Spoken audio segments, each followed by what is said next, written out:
Peace and Pan Africanism, peace and Pan Africanism. Peace and Pan Africanism, peace and Pan Africanism. Peace and Pan Africanism, peace and Pan Africanism. How are you doing? How we doing there, gorgeous?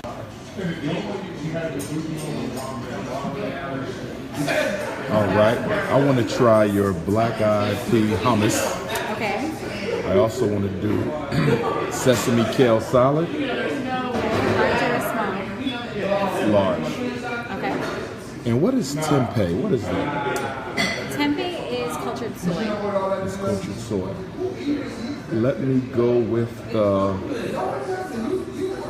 I'm gonna try it. The smothered The tempeh? How we doing there, gorgeous? How we doing there, gorgeous? How we doing there, gorgeous? I attended 3 predominantly white colleges. How we doing there, gorgeous? I went to Millersville University in Lancaster County, Pennsylvania, predominantly white. How we doing there, gorgeous? Lehigh University, Bethlehem, Pennsylvania, predominantly white. How we doing there, gorgeous? Philadelphia College of Osteopathic Medicine, predominantly white. How we doing there, gorgeous? There were white girls who were attracted to me in undergrad. How we doing there, gorgeous? There were white girls who were attracted to me in graduate school. How we doing there, gorgeous? There were white girls attracted to me in my doctoral program. How we doing there, gorgeous? I've always had white women who were interested in a romance with the Prince of Pan Africanism. How we doing there, gorgeous? I've always had that.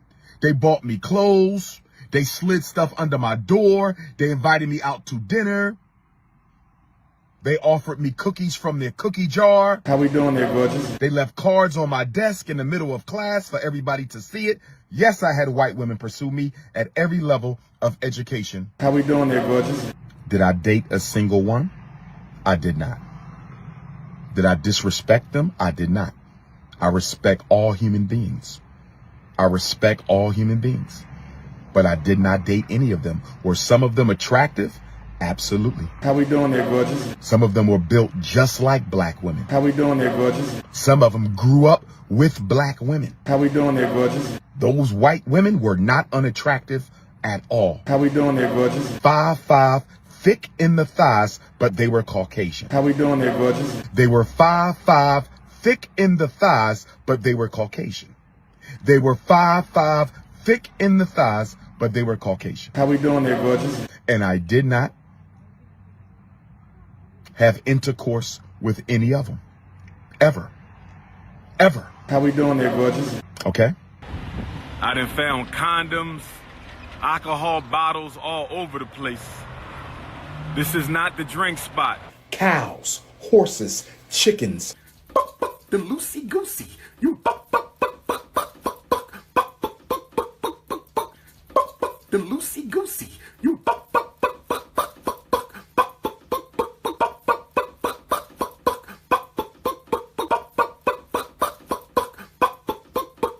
I'm gonna go to the pet store and I'm gonna get about 50 baby mice. And the minute one of you Negroes starts squealing about election day, I'm gonna throw a mice on your ass.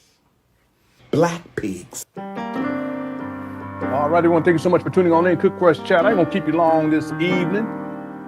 Got a little bit to get into. There is a poll. Make sure you get your vote in on the poll question. Cook Crush Chat is undefeated. Let's go.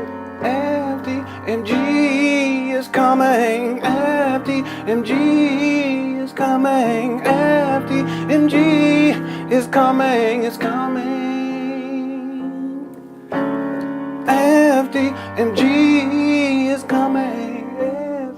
FDMG is coming. FDMG it's coming. It's coming. It's coming. It's coming. It's coming. It's coming. It's coming. It's coming.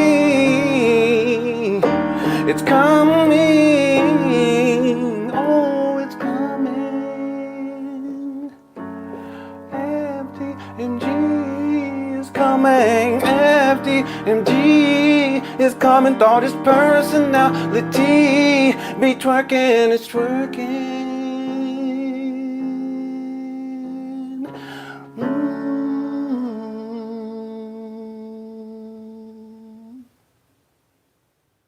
Yeah, y'all remember the Cherry Hill Mall scandal? it was a scandal. Umar, he was shook at that time.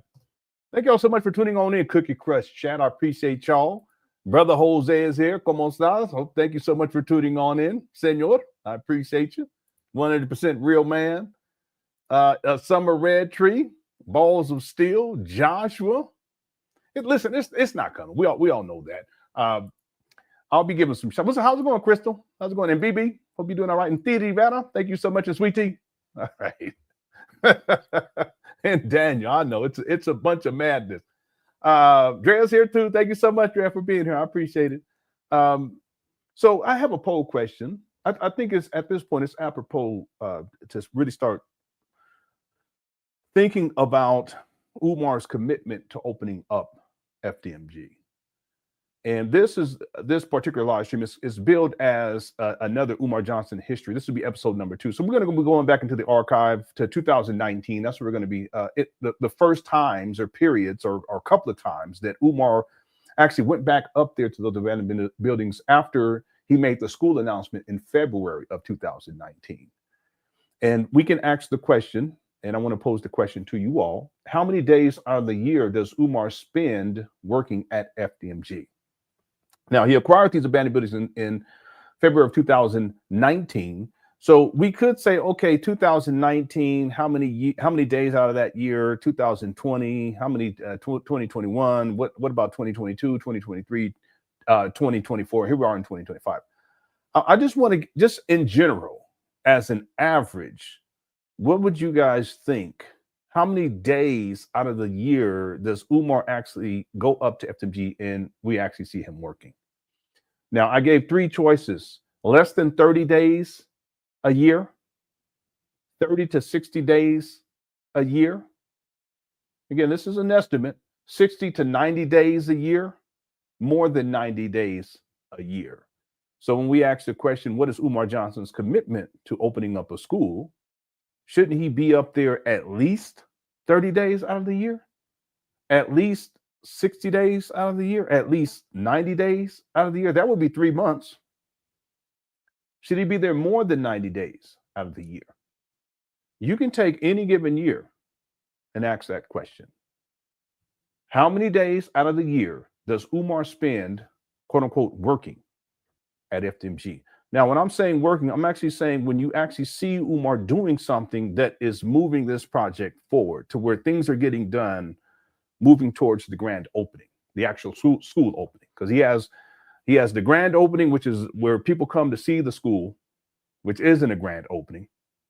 And then he has the actual school grand opening, if this makes sense, where children are enrolled, faculty and staff, buses, they're teaching, et cetera, et cetera. And he's already extended the grand opening date for the actual school for the children. He extended that to 2026 now. He did that about 2 months ago. Every single year, he's pushed it back since 2010. He said it was going to open in 2013. Then he said 2014, 15, 16, 17, 18, 19, 20, 21, 22, 23, 24, 25. Now he's saying 26. But since he acquired these abandoned buildings in Wilmington, Delaware in February of 2019, what would you guys estimate on average? How many days does Umar Johnson spend during any given year working at FDMG? Make sure you get your vote in if you guys don't mind. I would really appreciate it. I want to thank everyone again inside the Cookie Crush chat for tuning on in. Our goal for the likes is 500. We didn't get to goal. We're probably there now from yesterday's live stream, but yesterday, normally we get it during the live stream. So I just want to encourage people. It only takes you about a second and a half, maybe 2 seconds at most. If at any point you feel like you're enjoying the show, go on and hit that like button, okay? I'd appreciate it. When we get to 500, I'll play Tupac's California Love. Now, yesterday, we had an interesting live stream. We were talking about Umar and how he was cheesing so hard when he met Dave Chappelle, right? And he's disrespected. Openly, he's disrespected Dave Chappelle and Dave Chappelle's Filipino wife. But when he gets in the presence of Dave Chappelle, he turns into a groupie right away. As a matter of fact, I've never seen Umar smile like that. You could tell. I mean, he was really, really, really, really happy. Right? Let me. This popped up. I didn't mean to pop this. Show this one right here. This right here is not considered to be working either. I just want to give you guys an example. This right here, this is not working. This is called slanging pillows in a parking lot. Okay, that's not working. Working is painting could be working. Hammering some nails could be working. Doing some ceiling tiles, that could be working. These types of things that move the project forward. Selling pillows in a parking lot, a Walmart parking lot. That's not working. That's called hustling, which Umar Johnson has been doing with this school scam since at least 2010. It's been at least 15 years. In 2010, he said the school was going to open September 11th, 2013. Let me show you all a picture. And actually, I have 3 of them. Let me pull this up for you. I think it's in here. No, okay, no, here it is. Okay. I'll pull this one up first. There you go. Yeah, see Umar smiling? He's disrespect. He's called Dave Chappelle a bunny hopper. He called Dave Chappelle's wife a rice bunny. All right, here's another one. See this? This was 3 days ago. And then here's the picture. I've never seen Umar smile like this ever. He was so happy. He's a clout chaser. Look at this guy. All right. So part of what I want to get to is that Umar, he would run his mouth online, but in person, he turns into a groupie. And that's precisely what he's doing right here. He's always attacking black men. He's always disparaging black men. He'll attack black men's children. He'll attack black men's wives. And yet Umar, he's a deadbeat, doesn't take care of his own children. He's not married. He's 50 and he lives inside his mama's closet. But as soon as he gets in the presence of these same men that he disrespects, all of a sudden he turns into a groupie because it's clout chasing time. Someone sent me a link to this video right here. I haven't heard it yet, but I want to go ahead and start this live stream with this video right here. Okay, then we're gonna get into the actual program. Actually, let's do this. Here's a video where Umar was on stage. He wasn't a headliner or anything like that. They just gave him an opportunity to speak. Okay, here it is right here. Put your hands together, Columbus, Ohio, for brother Umar. Not a lot of clapping going on. Black man, test. Hey yo, Black Queens forever. Yay! They're not saying nothing about snow bunnies, never. You see that? Umar, they don't work with grown people because these is mainly grown people. They don't work at them colleges with them young people that ain't got no wisdom. Umar thought he was gonna set it off to start. Watch this. Right now, put your hands together, Columbus, Ohio, for brother Umar. Black man, test. Hey yo, Black Queens forever. It didn't go quite the way Umar had hoped. Oh, poor guy. Let's see what he got to say. Columbus, make some noise. Dr. Umar Ifatunde. And I just want to take a minute to say that we, as a people, have to unite around the concept of rebirthing black love. Okay, well, what is black love, Umar? Are you in a loving relationship with a woman? You compliment white women, though. You said, hey, gorgeous. See, you a snow bunny slipping. So what is black love? Is black love disparaging your daughter online, calling her a YouTube struggle streamer or YouTubian struggle streamer? Calling her a cloud chaser? Is that black love? The same daughter that you have been absent in her life and you're not present to this day and you disrespected and demeaned her? Is that black love? Is black love you impregnating at least 3 black women, and you have been absent in their lives, didn't marry not one of them, and according to you, at least 2 of those black women wanted to marry you. Why didn't you marry at least one? Is that black love? Is black love you in your early 40s impregnating a young lady who was in her early 20s? Is that black love? Or telling all of the personal and private business of your 2 baby mamas to disparage them online? Is that black love? What's black love exactly? Make some noise for black love tonight. Make some love for black love tonight. Make some love for black love. What you? Oh, here we go. Here we go with the freak talk. Make some noise for black on black love. I want to say this to all my brothers out here. We have to stop getting on the internet, expressing disagreement and a lack of support for black women. Okay, isn't that precisely what he did when he was going off on his baby mamas? Hit the one. He's such a hypocrite. That's one thing about Umar. He's the ultimate. He's King Kong hypocrisy. Because he got on and he did 3 videos altogether where he's disparaging. And in one video, he's threatening one of his baby mamas. Says, if you don't produce my child, then I'm going to expose you. And you got a certain amount of months, weeks, 3 weeks, whatever it was. And then later he does a video to disparage one of his baby mamas. And he's talking reckless, telling all the business, disparaging her. And then he goes and does the same thing to his other baby mama. 2 separate videos. Okay. So this is what I'm saying about Umar. He's a total hypocrite. He will tell black people what they need to do and how they should be behaving, but he doesn't adhere to the same ideas or principles that he espouses. Let me give you guys a quick example of what I mean here. Hold on one second.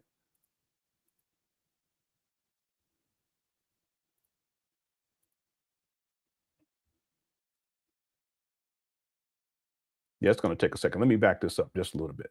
I'll be right back. Right now, put your hands together, Columbus. Black man, test. Hey yo. Black queens forever. Columbus, make some noise. Dr. Umar Ifatunde.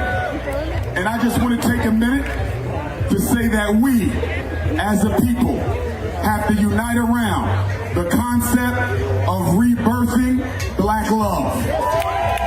Make some noise for black love tonight. Make some love for black love tonight. Make some noise for black on black love. I want to say this to all my brothers out here. We have to stop getting on the internet, expressing disagreement and a lack of support for black women. All right.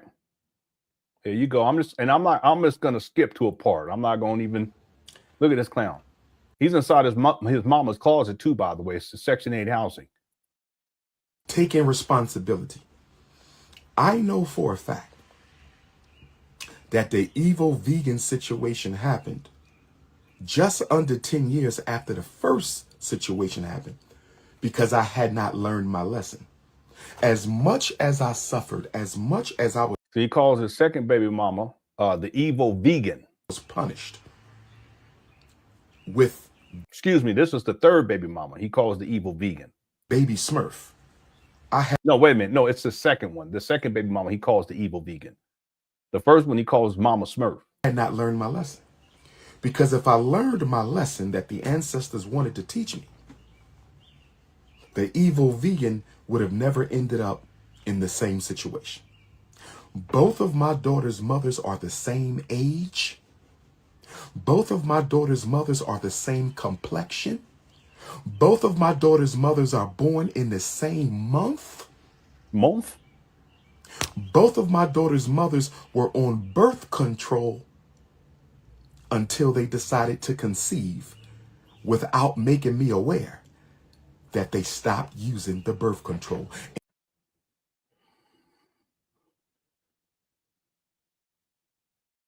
He contradicts himself too, because in I don't know if it's this video or in another video, he talks about how he wanted the baby, he was ready for a baby, et cetera, et cetera. He was excited at first, at whatever. And both of... But what he's trying to spin here is that both of them, they were trying to trap him with pregnancy. But wasn't he just saying that we shouldn't be getting online, talking mess about black women? But he did it to his baby mama and other people too. Zora, right? My daughter's mothers wanted to get married as a result of pregnancy. I'm telling you, the situations are almost identical. The situations are almost identical. Same age, same city, same complexion, same birth month. Both were Why would the complexion matter? Well, Umar's a colorist. on birth control. Stopped taking it. Didn't tell me. Both had another agenda. They names even rhyme. They names even rhyme. They name. In fact, Mama Smurf, the evil vegan, and Baby Smurf, all three of their names rhyme with each other. Mama Smurf. That's his second baby, his first daughter he's talking about there. Let me skip through. I asked to see you, you ghost me and disappear. You stop texting all together. I know why. Because you already told me. You remember you texted me and said my mother doesn't want me communicating with you? You remember that? You said my mother doesn't want me communicating with you. So I know why you never followed me up on your invitation. But why did you lie to the people and act like you've been trying to find me when you've clearly had my number for 12 years? You've been texting me since your mother. He's talking about his oldest daughter right here. Pulled you out of my life at the age of 10. You told the people I've never been in your life. I've been in your life until the age of 10. And that's when your mother stepped up her hide and go seek agenda because family court would never punish her. And I don't care what the people got to say. I got paperwork. She was never fined. She was never threatened with a fine. She was never incarcerated. She was never threatened with incarcerated. She was never stripped of her child. She was never threatened with being stripped of her child. Family court in Philadelphia did nothing about her violating the order over and over and over and over again. And when you became 10 years old, I still remember it like it was yesterday. When you became 10 years old and you used to come to my home, I saw in your face how much you didn't want to be there. You see this guy? What did Umar say in the other video? Hold on. Nobody for black women being on the internet expressing disagreement and a lack of support for black women. I saw in your face bring the police to my house and make it look like I was breaking the law. Let's tell the truth. That's when I said, I hope that maybe one day her mother will either come to her senses and we work this out, or I'll see her when she grows up. I did my part. Your mother is the reason I wasn't in your life after the age of 10. Mother stayed and raised the child. Umar, he's been a deadbeat, and he hasn't been current on his child support for this child. I have the docket for the second child and the third child. And clearly, you needed me. I think everybody who has watched you make a fool of yourself on the internet, I think everybody knows that you clearly needed your father. Damn. You're not in school. You're not in trade school. You're not in real estate school. You're not in college. You're not doing anything with yourself right now. So I knew you were playing on my phone. Either you or somebody else. So I stopped texting you. I'm not a child. You don't play games with me. You don't keep texting me from different numbers. I don't play them games. And because I didn't play your game, in less than 48 hours, you went to the internet. Because I didn't play your game, in less than 48 hours, you went to the internet. You was going to the internet anyway. You just needed an excuse. You were going to the internet anyway, but you needed a story to make it look like you wasn't an opportunist. You didn't want people to think you were shopping for clout. I want to meet my sister. You didn't want to meet her in high school. You didn't want to meet her on your 18th birthday. You didn't want to meet her when you was 21, but you just woke up a couple weeks ago. You just woke up and said, I want to meet my other sister. While you call your sister Bees. Call that little girl a B-I-T-C-H. You going to be a role model for who now? You going to be a role model for who now? And then she says, I don't want anything out of you, just a conversation. We could have had a conversation for 12 years. This walk guy. you down the aisle if you're marrying out.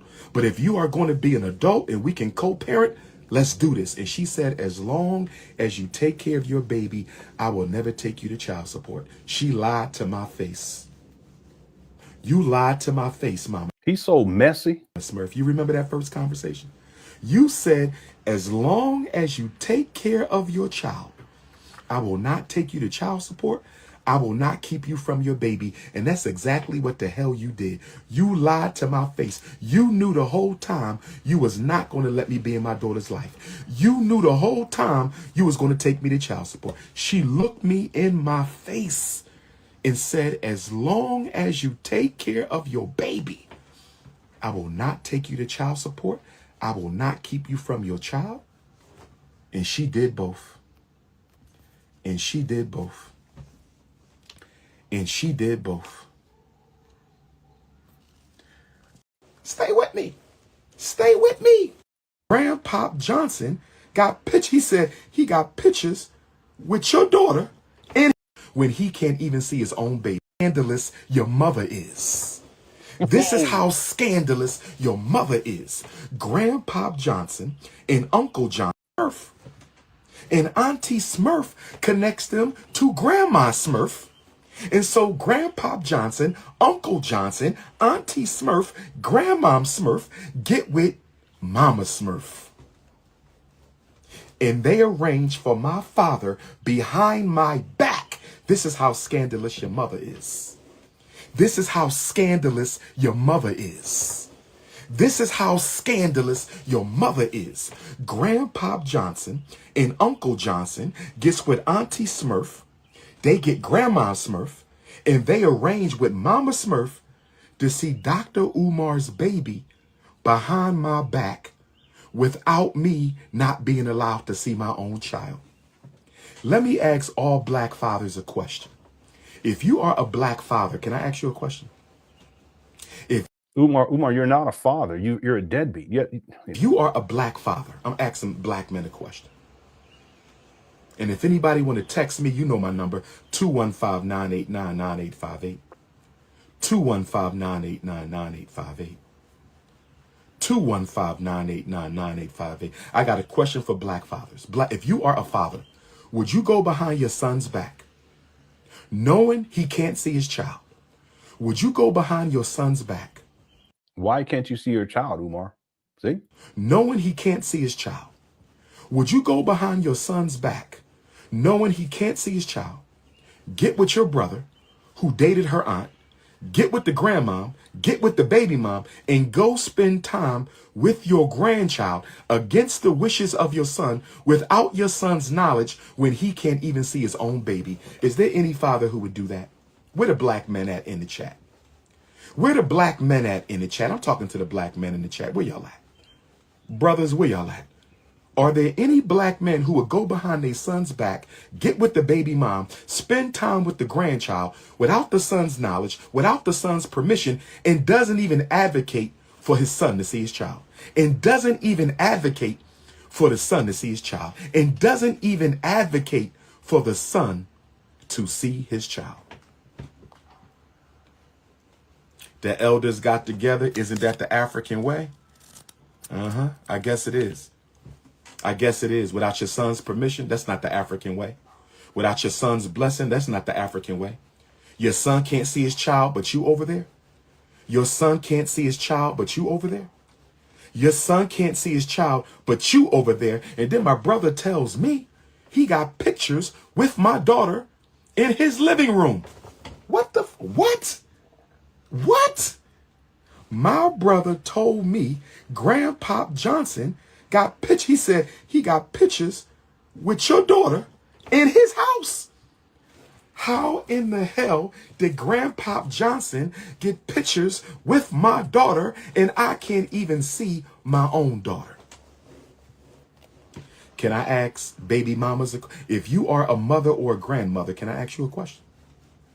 And I have no disrespect towards Grandma Smurf. She's an elder. She did me wrong, but she's an elder.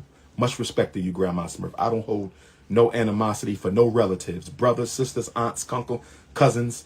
I hold y'all harmless. Y'all did me dirty, but I hold y'all harmless. But I want to ask a question to the mothers and grandmothers. If you are a mother or grandmother. He said homeless because he homeless. If you are a mother or grandmother, would you invite your grandchild's grandfather to your house if you know he don't have a good relationship with his son to be with his child behind his back? I'm talking to mothers and grandmothers. Would you invite your grandparents have rights too, Umar. baby's grandfather over your house? Yeah, he said a kunkle. What's up, Domo Jones? Umar said a kunkle. What's a kunkle? To spend time with your grandbaby when you know him and his father don't get along and he don't want his father around his child.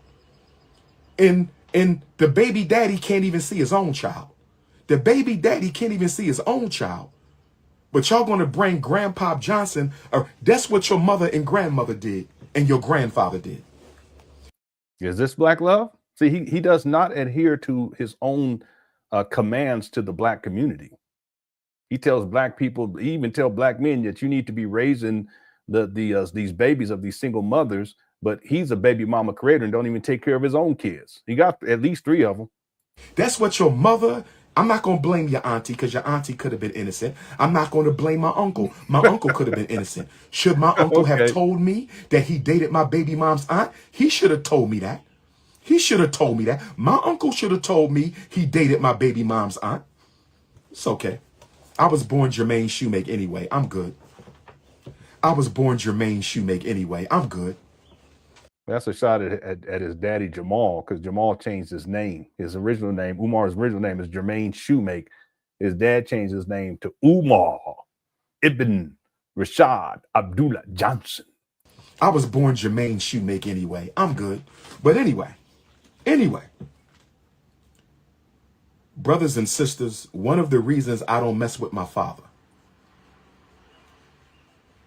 and I'm going to say this to you, Grandpa Johnson, since you've been all over the internet slandering me with my enemies. You've been all over the internet. Now, you chilled out the last couple years, and I respect you for that. But nobody's father should be on the internet slandering their son with their enemies. I agree with that, if it's in fact slander, but the father shouldn't be on the internet talking mess about his son anyway, period. Nobody's father should be. They both messy. Umar's messy and Jamal's messy. On the internet slandering their son with their enemies. Nobody's father should be on the internet slandering their son with his enemies. You spent time with my daughter behind my back. You got close with my enemies slandering me on the internet behind my back.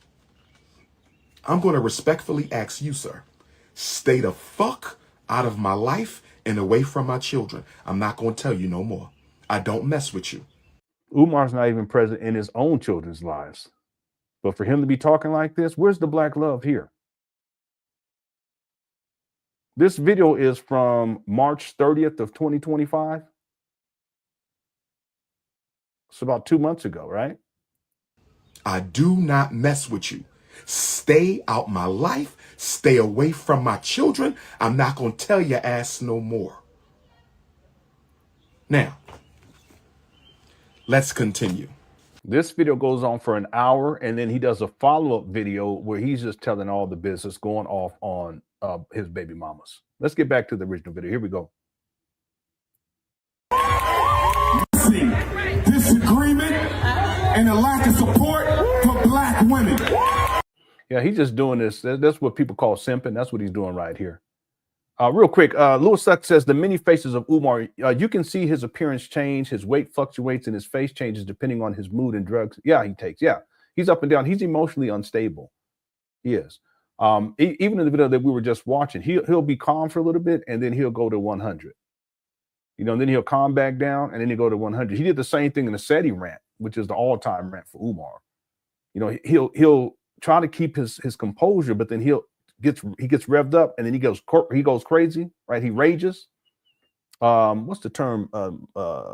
He crashes out, and then he tries to control himself and brings it all back down. But then shortly after that, he goes back to 100 again. That's part of Umar's problem. He's emotionally unstable. He's up and down, up and down, up and down. And we can see it in the SETI rant. We can see it in this video. We can see it in many of the videos. I would propose that any video where Umar is talking about something that he disagrees with, or something that he doesn't like, you can see the emotional volatility. And that's a problem in and of itself, because he's supposed to be a principal. He wants to be a principal of a school. He wants to open up a school. He doesn't have the temperament to even be around children. He doesn't. He doesn't like children anyway, but he doesn't have the temperament to be around children. Okay. That's what I told people a long time ago. He has no business being around children in the first place. Right. Thanks, Lusek, for the super chat. Lusek also says, I'd like to see him wear that championship belt in family court with his suit jacket open so that the judge can see it. Yeah, that's another thing about Umar. Everything is smoke and mirrors with this guy. He presents himself to the world as if he's a school psychologist, but he's not. He just plays one on the internet. He hasn't worked in the field of psychology since 2010, 2011. But Umar does. He's not a school psychologist, even though in 2024 I have him in 2024 and in 2025 stating that he's a school psychologist. No, and I've had him say things like, I've been a school psychologist for 25 years. That's not true.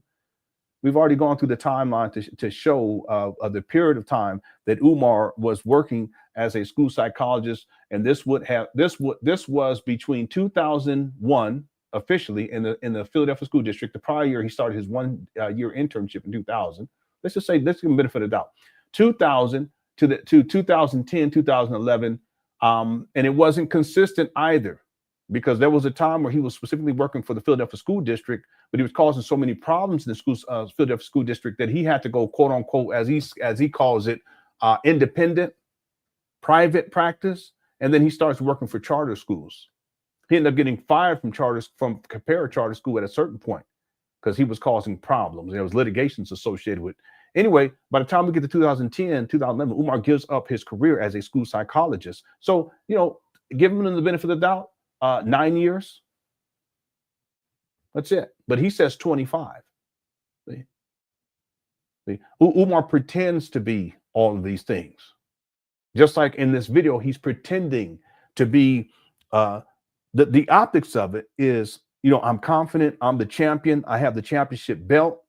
I know I'm being attacked. I'm being attacked by my daughter. I'm being attacked because he was saying that his daughter's mother was in on this. I'm being attacked by my second baby mama. I'm under duress. I'm in crisis, but I'm holding strong, and I'm still the champion, and I'm going to hold this belt. See, this is Umar, the delusional thinking of Umar Johnson. It's quite immature, and it shows a lack of wisdom. But this is how Umar responds and how he reacts, which goes back to the other thing, though, too. It goes back to how he's emotionally volatile. Umar didn't sit down and say, okay, what's the best way for me to handle my daughter coming out and exposing me as a deadbeat? He didn't think about that. He just reacts. And in this particular video, he figures, okay, let me get a prop out because it's all smoke and mirrors, and let me try to put this belt. It gives him comfort as he's speaking. He's holding it. He's caressing it. But then to optics, to at least to some of his cult followers, is, yeah, this guy, he's still the best. He's still the champion. No one can knock him off of his throne while he's sitting inside his mama's closet, literally. Section 8 housing. This is one thing, Luke said, I don't understand about Umar. All of the problems that he has in his life that he blames everything, because that's a narcissism. He blames everything on everyone else. He doesn't even see how he's participating in his own demise.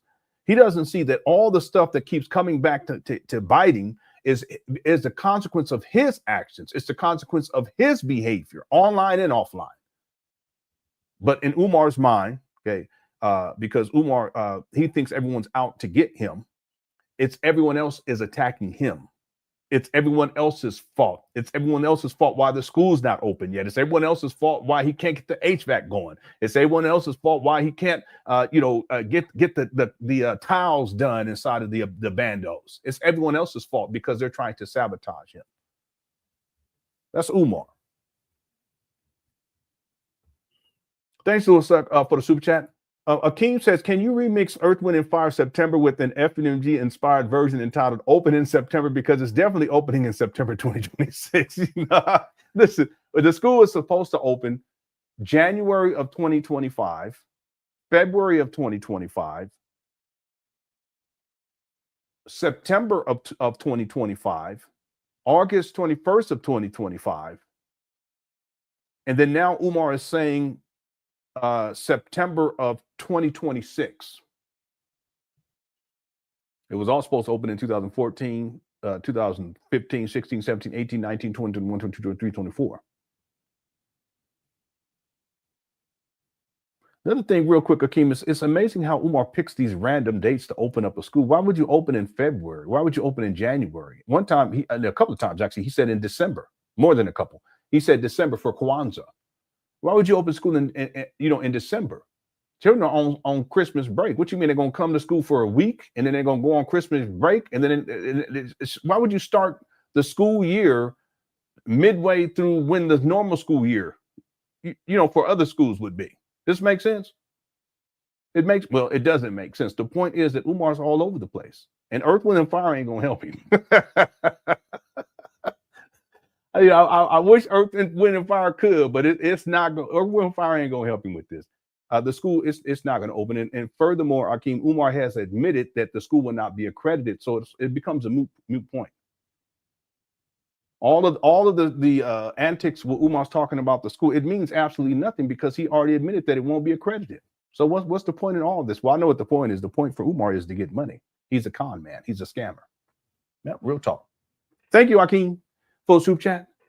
Lewis X says, I used to call Umar's number because he has I wouldn't recommend that anyone does that, but he doesn't answer. And he did say that he doesn't answer his phone. He gives his phone number out to everywhere, but he says he doesn't answer the phone. He looks for text messages. In fact, when his daughter tried to contact him, he didn't answer, and then she ended up texting him.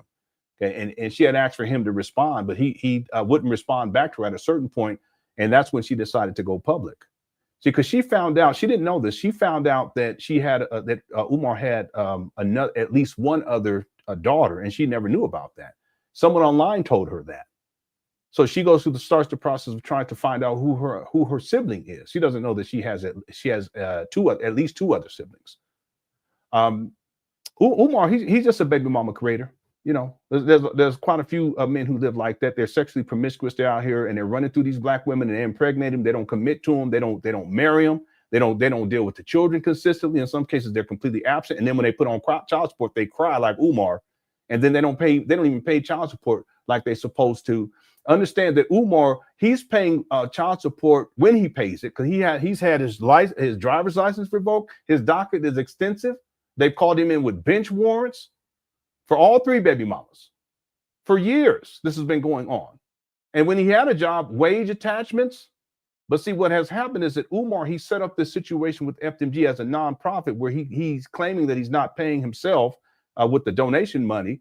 But he's been living off of the donation money since at least 2014. And because on paper, he doesn't have a job, but even though he's collecting money, they can't, how are they going to get child support from him? So what does the court have to do? They have to go based on minimum wage.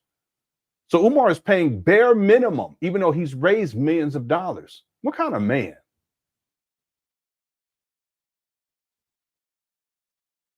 What kind of father?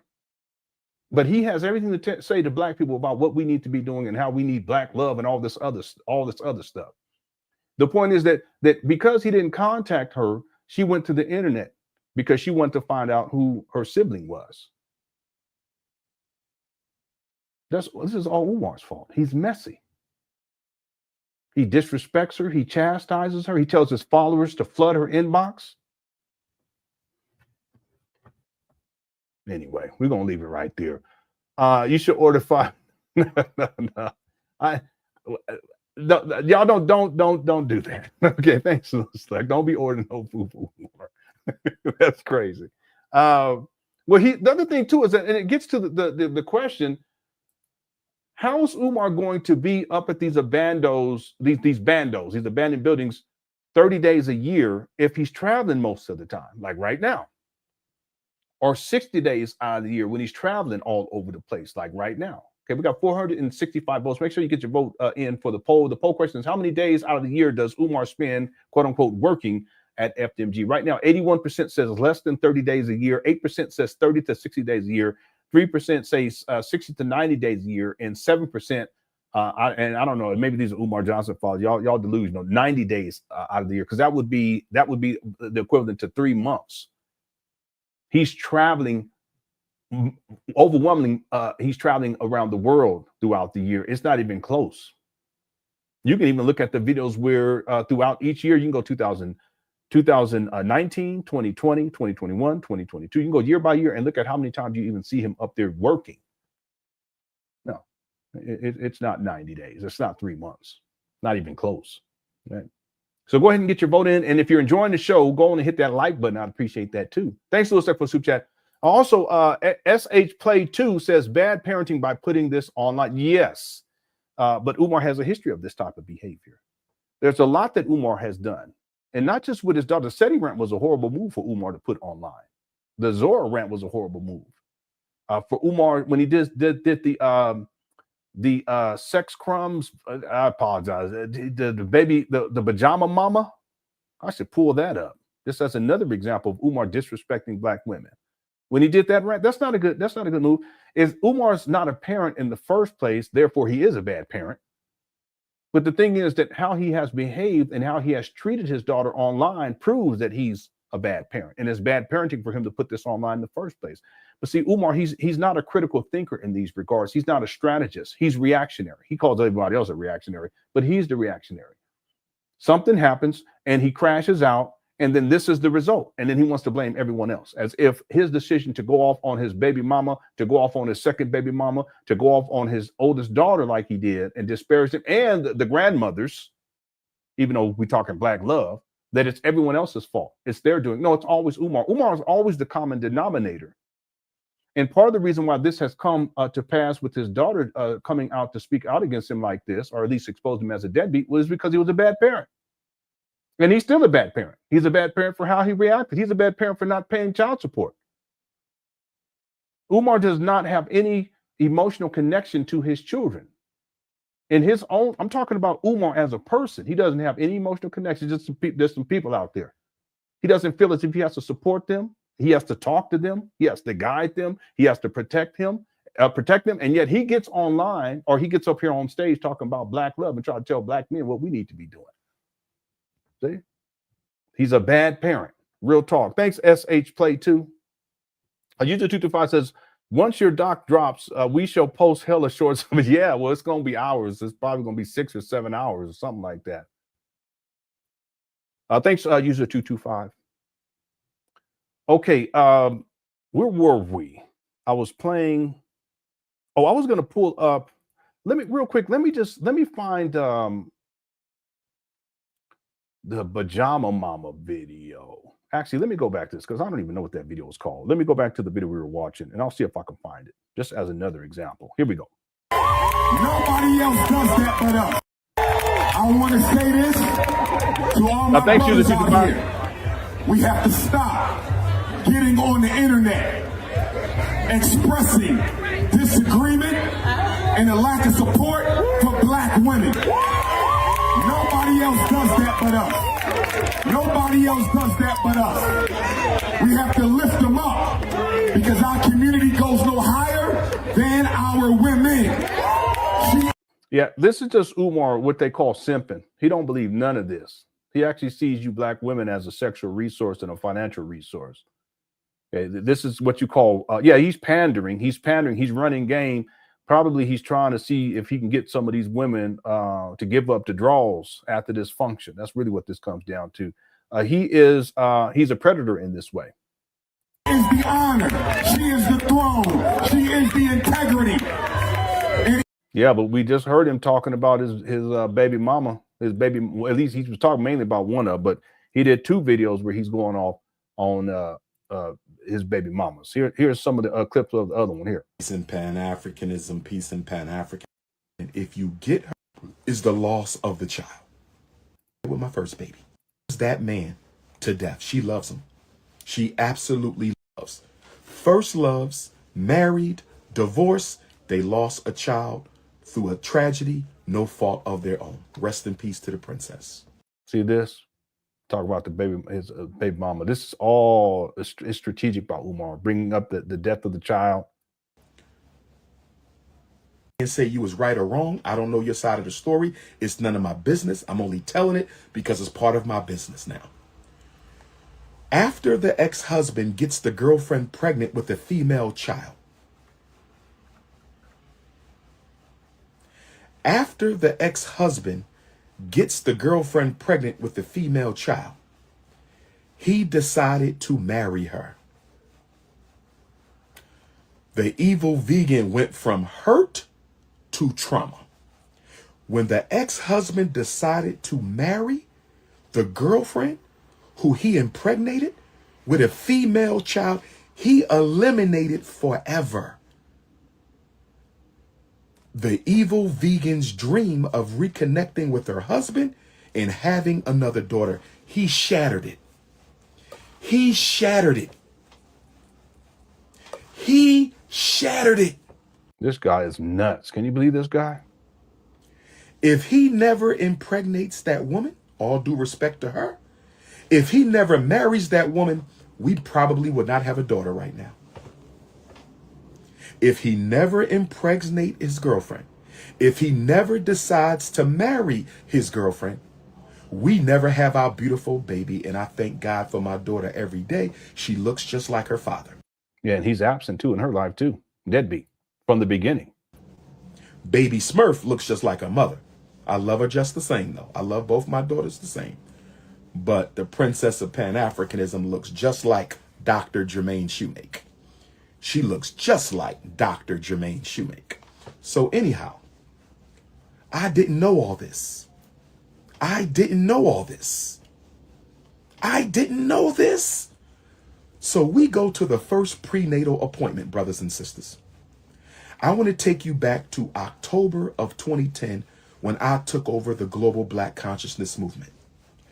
I want to take you back to October of 2010 when I took over the global Black consciousness movement. I want to take you back to October of 2010 when I took over the global Black consciousness movement. We conceived the princess of Pan Africanism a week before, 2 weeks before, or a week after the Chicago interview that made me a legend. The Chicago interview was September 18th, 2010. Yeah. Just to remind everyone, he told black men to stop getting on the internet and expressing disagreement with black women. This video we're watching right now is from 2 months ago. Umar, he's such a hypocrite. I'm gonna leave this up here. SH Playthrough. Thanks for super chat. So we just as a reminder, okay, conceived early September of 2010, or the next week after the Chicago interview. Why are you telling all the business like that? So anyway, she says she's pregnant. I beg her, please don't do me like my first daughter's mother. Let me be a dad. I beg the evil vegan, please don't do me like my first daughter. So it's the baby mama's fault. Okay, that he can't be a father. And I'm so tired of hearing black men say that kind of shit. She won't let me be a man. What are you talking about? What kind of man are you to where you think that a woman has that level of power over you to where you can't be a man and you can't be a father to your kids? You'll fight for that coochie though, but you ain't gonna fight for your kids? Huh? You was fighting for that coochie. Real talk. You remember? You got all dressed up, took a shower, put on your best clothes, put on some cologne, wash your balls extra clean. You remember?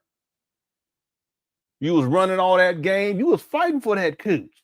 You was running mad game too. You talk, oh yeah, let's go out to eat. I'm gonna do this for you. I'm gonna do that for you. Don't worry. And I loved you. Just to get into them draws to get the cooch. You was fighting all your life for it, wasn't you? And then you slip up and you skeet up in them skins, and you didn't use no protection to get her pregnant. And now she's stopping you from being a father to your child. And you ain't gonna fight? What kind of man? Umar.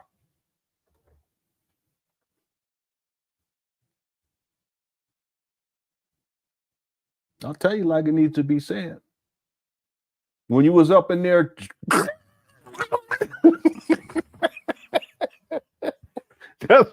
I know I got 5 kids. Me and my wife, we got 5 kids. So I know you didn't have no problem then. It was very easy to be a man at that time, wasn't it? Mm-hmm. But once the baby come on the scene, all of a sudden now she's stopping you from being a father. Can't nobody stop you from being a father. Understand that. There's brothers in prison who are more fathers to their children than Umar is. Hit the one. So I don't want to hear all that.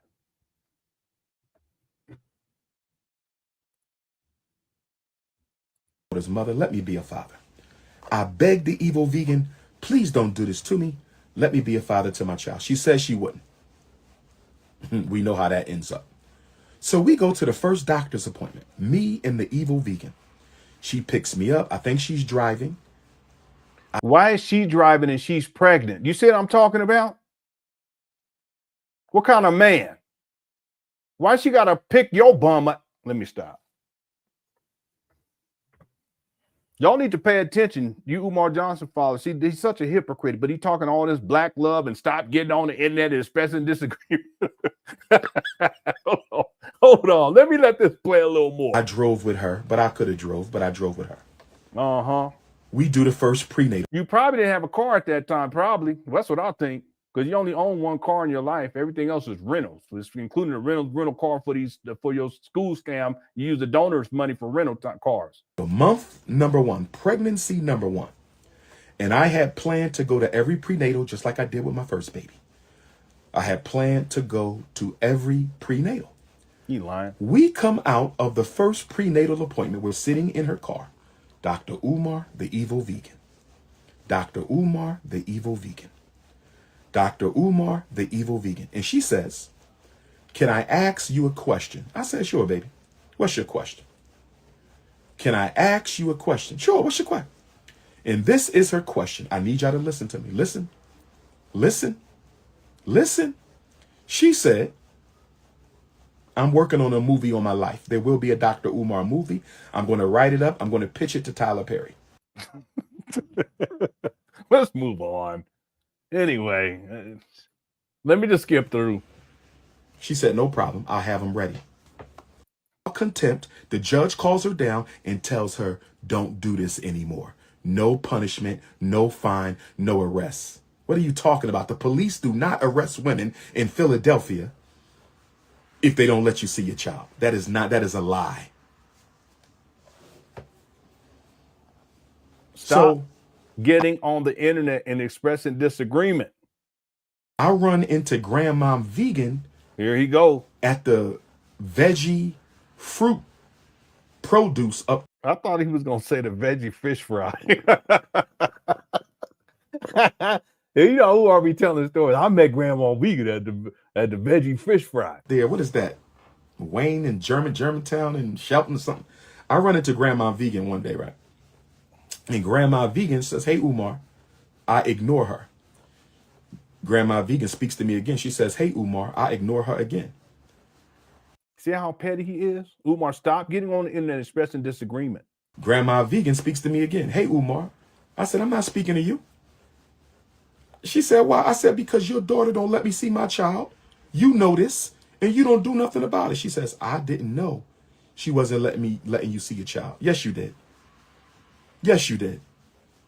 You just wasn't woman enough to admit that you didn't care. Yes, you did. See this guy? He's such a hypocrite. And this goes on. This is another hour-long video where he just keeps going and going and going. We covered it in the past. Thanks, SH Play 2. See, he tells black men what we need to be doing, but he doesn't adhere to I guess his advice. He don't even adhere to it his own life. He's a deadbeat. He's a troublemaker. He's a punk. Because any man gets online who's going to go at a grandmama, and he's the one that's absent. You guys understand that? Umar's the one that wasn't there. The grandmamas was there. His baby mamas was there. Umar wasn't there. But he's going to get online and go at the baby mamas, his oldest daughter, and the grandmamas. What kind of man does that?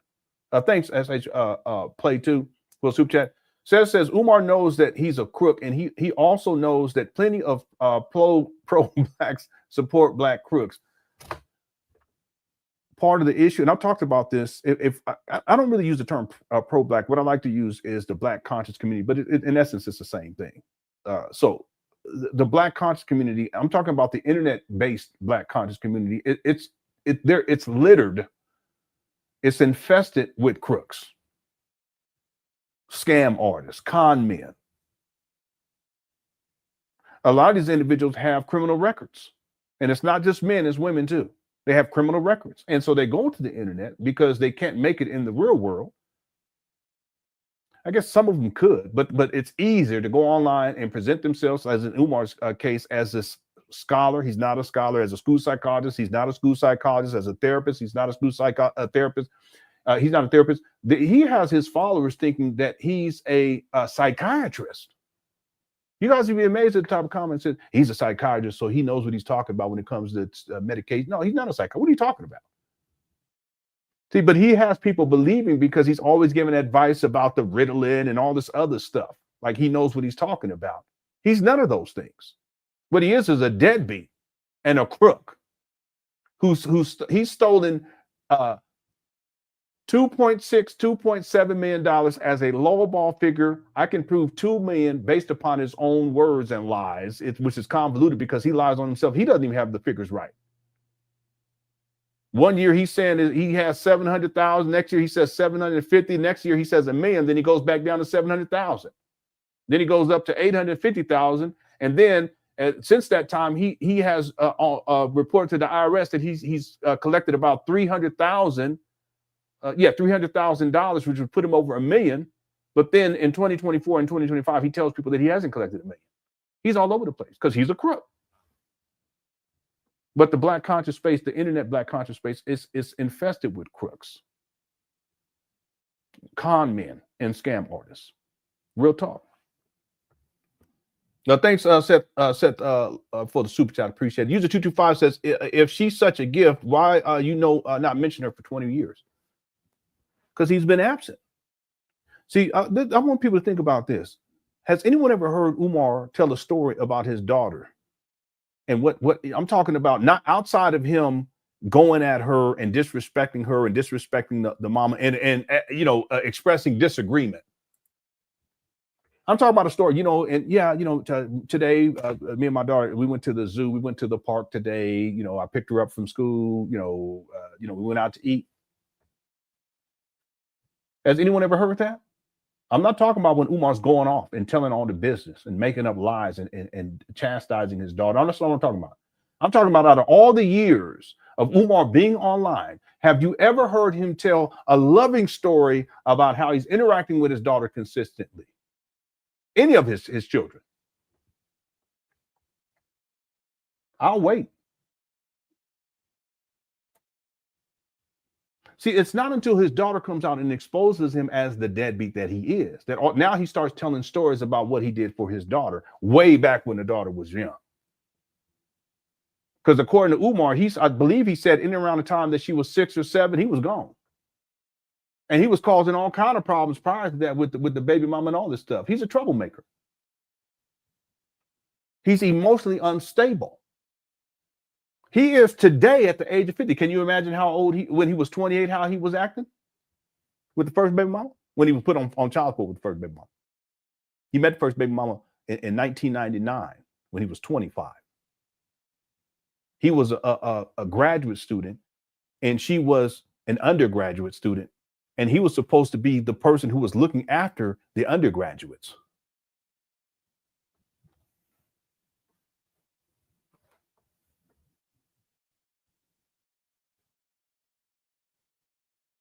You've never heard Umar tell a story. Matter of fact, you've never heard Umar tell a story about being in a long-standing, loving relationship with a woman. I'm the preeminent researcher into Umar. I've never, in all of my research, all of the countless videos, copious notes, I've never heard Umar tell one story of being in a long-standing relationship with a woman, not one. Why is that? Because Umar is the problem. You let him tell it, he's being sabotaged. Everyone's attacking him. Umar, he's paranoid. I'm going to tell y'all, he's a paranoid schizophrenic. That's what he is. Real talk. I have videos with Umar, and it's not just one. It's quite a few of them where Umar he's saying things that aren't there, and he's saying, "Did you all see that? He was standing in the snow. Y'all remember this? Hit the one. He's standing in the snow. He says, "There's a footprint over here. I didn't see this before." And I heard the foot when the foot went into the snow. I just heard it. And look at this. All right, there's a foot. What are you talking about? And we say everybody's watching the video. Ain't nobody walking over there. It's just him in front of these trap bandos. About as crazy as you want to be. And he's paranoid.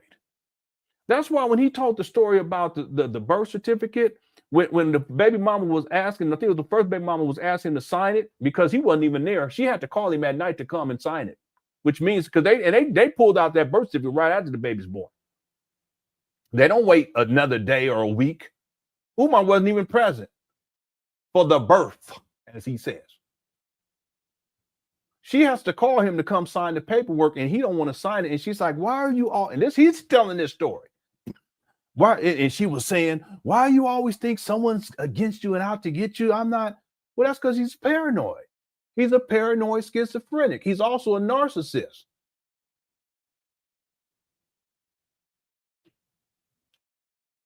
But it's everyone else's fault. He's supposed to be a school psychologist and a therapist. He got so many issues going on up here. That's why he gets online and behaves the way that he does. And yet he has fooled so many people as the great deceiver. He's like Sauron. He's a shapeshifter. And they believe that he's a therapist, a scholar. Some of these people think that he's a good dad. But you ain't never heard him tell one story about taking his daughter to school, picking her up for school, taking care of her when she's sick, going and buying clothes. I remember one time, I'm going to find the video. I already downloaded. I just got to get to it in the timeline. It was, and then we're going to move on. It was when Umar was having a block party and he wanted to get different things for the kids that was going to come. Not many kids was there. It was mainly old black people. When you playing eighth of a jar, that's for old black people. They was in the streets doing the electric slide. I kid you not. But he was asking people, what should I? And then he says, I want to get some baby clothes. Y'all got to tell me what I should get and something to that effect, where I should get them, because I've never bought any baby clothes. What kind of man? What kind of father? You mean to tell me you have 3 children out there and you ain't never bought not one piece of clothing for these babies?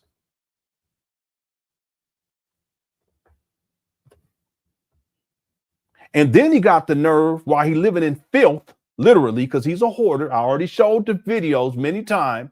He got the nerve to get up on Beyonce's internets. You heard me. I said it.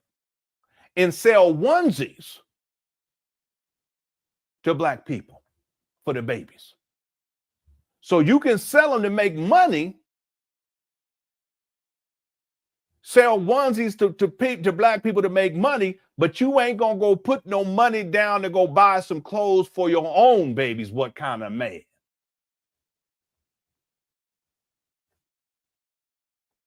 Am I going off too much today? Yeah, y'all started yesterday, so y'all had me going off yesterday. That's y'all fault, not mine.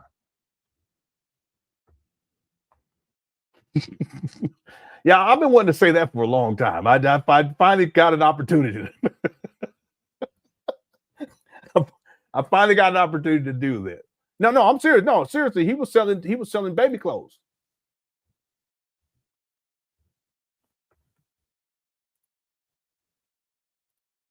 Smurfs. Craig, it's not funny. It's not funny. I mean, Umar, he shouldn't be calling because he called the daughter baby Smurf. He calls the baby mama Smurf, and then he calls stuff that he shouldn't do that. He called the grandmama Smurf, and then he called the grandfather grandpa Smurf, and he told the business on that too. Craig, do you remember that? He said he was going to fight the granddaddy, but he needs to stop getting on the internet expressing disagreement. But he telling all the business, he said he was going to fight. Craig, they was gonna fight at the courthouse. That's what Umar said. See, all of this, Umar think he's paranoid. He thinks it's everyone else out to get him. No, it's him. He's the problem. All right. And it's not funny, Craig. I ain't laughing at it. Thanks for a super chat. If she's such a gift, why? Yeah, I got that one early. Okay. Yeah, I got this one too. Thank you. Did I get to everyone? SH Play also says, you do an excellent job of letting Umar expose himself. No rebuttal possible. Yeah, I see. I know what to play. And most of the time, all I got to do is play what he says, and you people can see how he's behaving. He self-exposes. That's really what it is. I just know how to put the pieces together, and I know the timeline. I know the history. I've done all the research. So I can pull up him. Umar can tell black men that we need to be raising the children of these single black mothers. But then I can pull up videos that show Umar how he's not even taking care of his own kids. I can pull up documentation for that too. And how he's a baby mama creator. So it's our responsibility to correct Umar's behavior of impregnating all these black women out there, at least 3 of them. So I can go pull up the receipts to show all of this, but mainly just let Umar run his mouth. I don't have to do much, you know. Same thing. Umar will tell people. He'll tell the crowd it's all about black love and how we shouldn't be expressing disagreements publicly. That we have with black women. He's just pandering to the crowd. That's all he's doing because he want to crush some cookies. But I can play that. But then I can go and I can pull up just 2 months ago. Look how he was going at his baby mamas. What about the pajama mama? Watch this. See this is what I mean. He exposes himself out of all. See, Umar don't even love black women. Let's be real about this. People understand this. He'll tell you everything that you want to hear. But see, that's what predators do. That's what these panderers do. He's a black conscious panderer. But listen, he does that because he wants your money and he wants your draws. Not because he cares about you.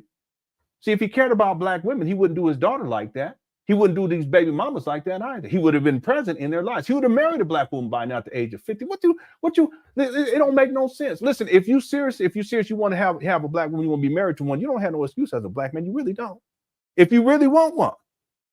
There's plenty of them out there that are single, fine, intelligent, doing well.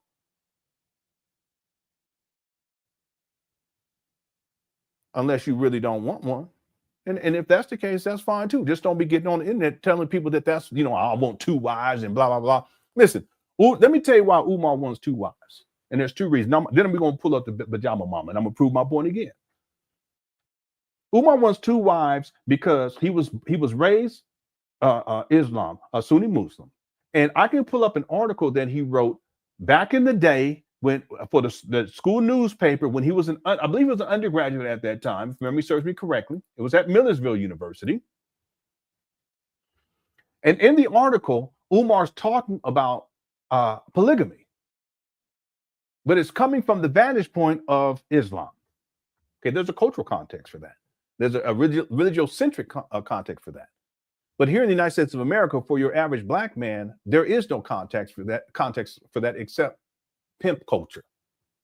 We're not going to get into that right now. That's another topic for another day. But that's one of the reasons why Umar, even to this day, is promoting polygamy. He wants 2 wives. But if he really wanted a wife, he would have already married at least one. He's 50. But the other reason why is because Umar wants to be Marcus Garvey so bad. He gets into the UNIA because he wants to become Marcus Garvey. He gets into the UNI and he wants to become the president general, if that's the term. I believe it's president general because he wants to have that same status as Marcus Garvey in the UNIA. A lot of Umar's rhetoric is rooted, not a lot, but there's a significant percentage of it that's rooted directly from Marcus Garvey. Dr. Amos Wilson. Dr. He just passed recently. Kwana Kunjufu. I may be messing up his name. I apologize. Rest in peace. No disrespect. He's a plagiarist in these ways. But see, one of the things that a lot of people don't know about Marcus Garvey was that he had 2 wives.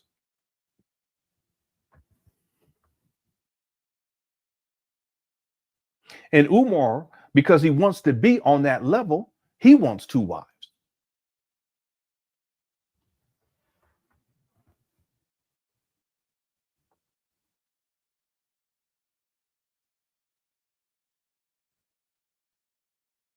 So why hasn't he married one by now? Because the truth is, he don't love black women.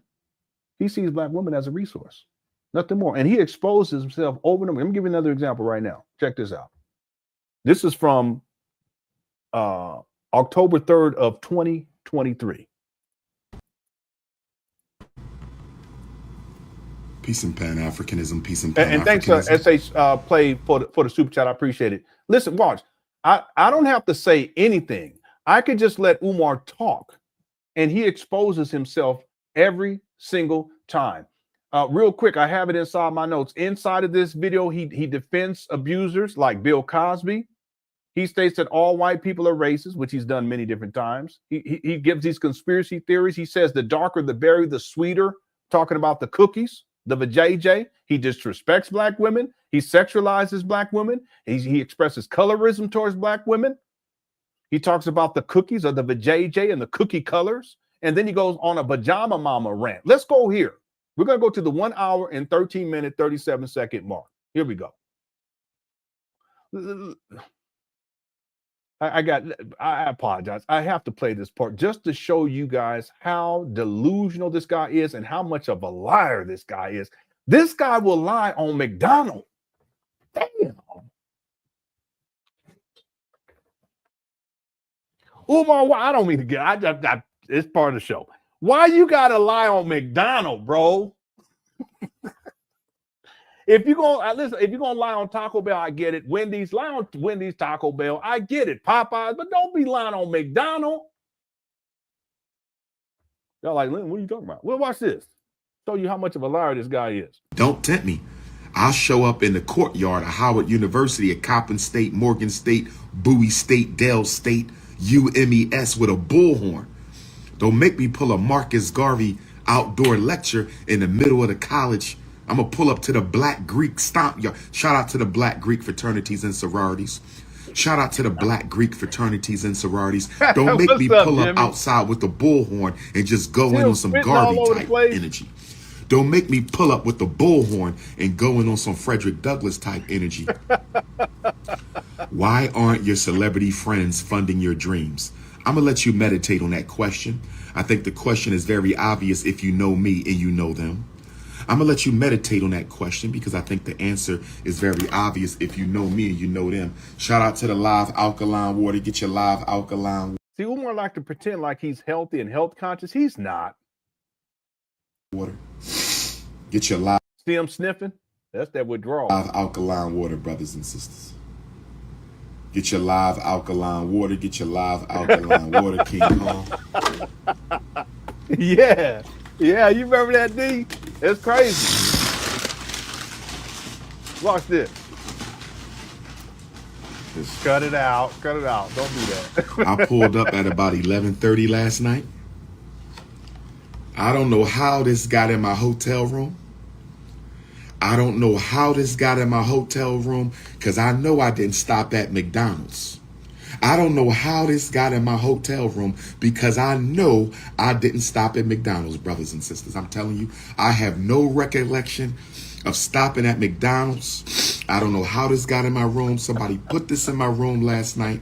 It wasn't me. Somebody put this, my vegan Africans, my vegetarian Africans. I did not stop at the McDonald's last night. I didn't. I don't know how this got in my room. Somebody trying to set me up. I did not stop at McDonald's. They trying to set me up. See the paranoia? I need you to understand, overstand, and understand me. I need you to understand, overstand, and understand me. I did not stop at McDonald's. I didn't. I did not do that. I'm working on my diet. Maybe I was sleepwalking last night. I might have was sleepwalking last night. I might have sleptwalked last night. And I might, in my sleepwalking, I might have went through the drive-thru without being conscious. I might have went through the drive-thru while I was sleepwalking, and I might have got me a fish fillet.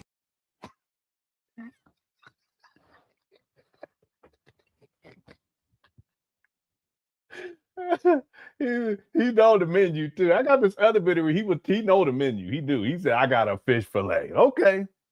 All right. I might have got me a fish fillet meal. I can't remember. I can't remember. Don't charge it to my head. My heart charge it to my head. Sometimes I'll be sleepwalking through the hood. If you ever catch King Kong sleepwalking through the hood, I need you to just wake me up a little bit. Shake me up, Dr. Umar. You sleepwalking. You sleepwalking right now.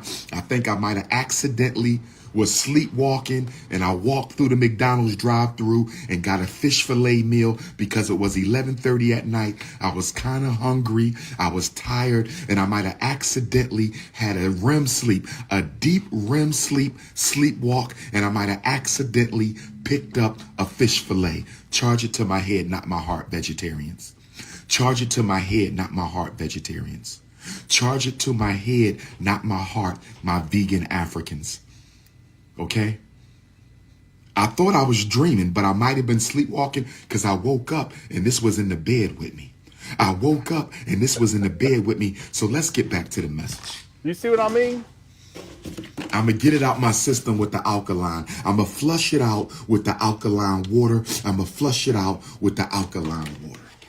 I'm going to flush it out with the alkaline water.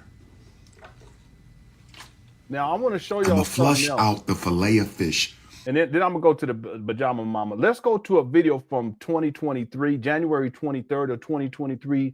And it's relevant because Umar is clearly, he knows the menu, the McDonald menu. Watch this. He's such a liar. He wants to pretend like he's health conscious and stuff. He's not. The gentrification. And I'm vegan, by the way. It's not that big of a deal. It's been decades. I became vegetarian when I was probably around 18 or 19, and then vegan probably around 20, maybe 24. Was I vegan before I met my wife? I can't even remember. Might have been before that. I can't even remember. But anyway, watch this right here. We're gonna go to the 10-minute and 50-second mark. It just goes to show you how much of a liar Umar Johnson is. Here we go. You'll use it, remix it. I've talked about it before.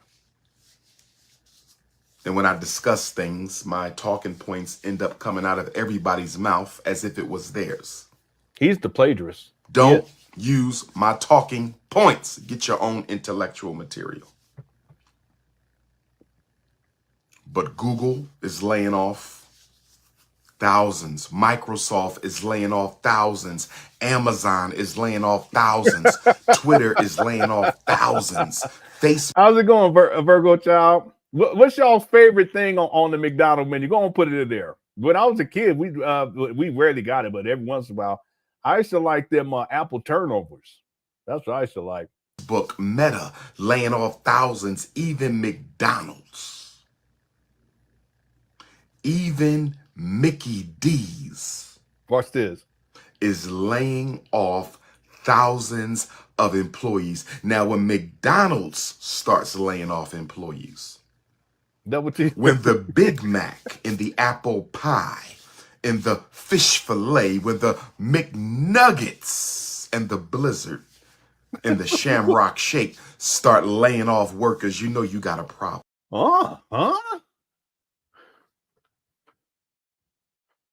The Shamrock Shake, damn. Well, I thought you wasn't bunny hopping, brother. Would you go for the Shamrock Shake? Isn't that what you call it? You know that menu.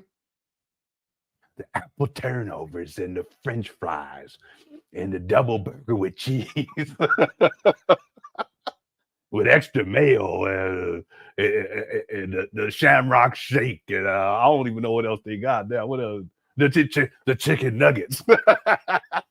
He know all this stuff. He sure was.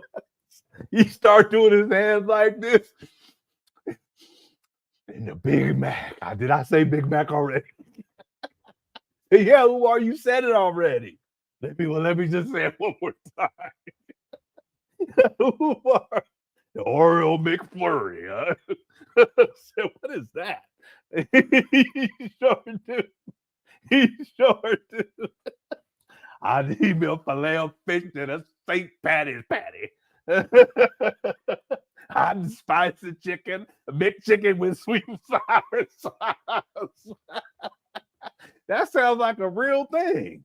All right. Can I get a McRib? I'm just thinking about it. I don't eat that, but okay. Big Mac, filet fish, quarter pounder, French fries, thick shake, icy Coke sundae, and apple pie. Yo, wow. That take me back to my childhood. We rarely had McDonald, though. That was a treat. So they used to have what they call Happy Meal. There'd be like 3 things in there. a little toy and 3 things in there. All right.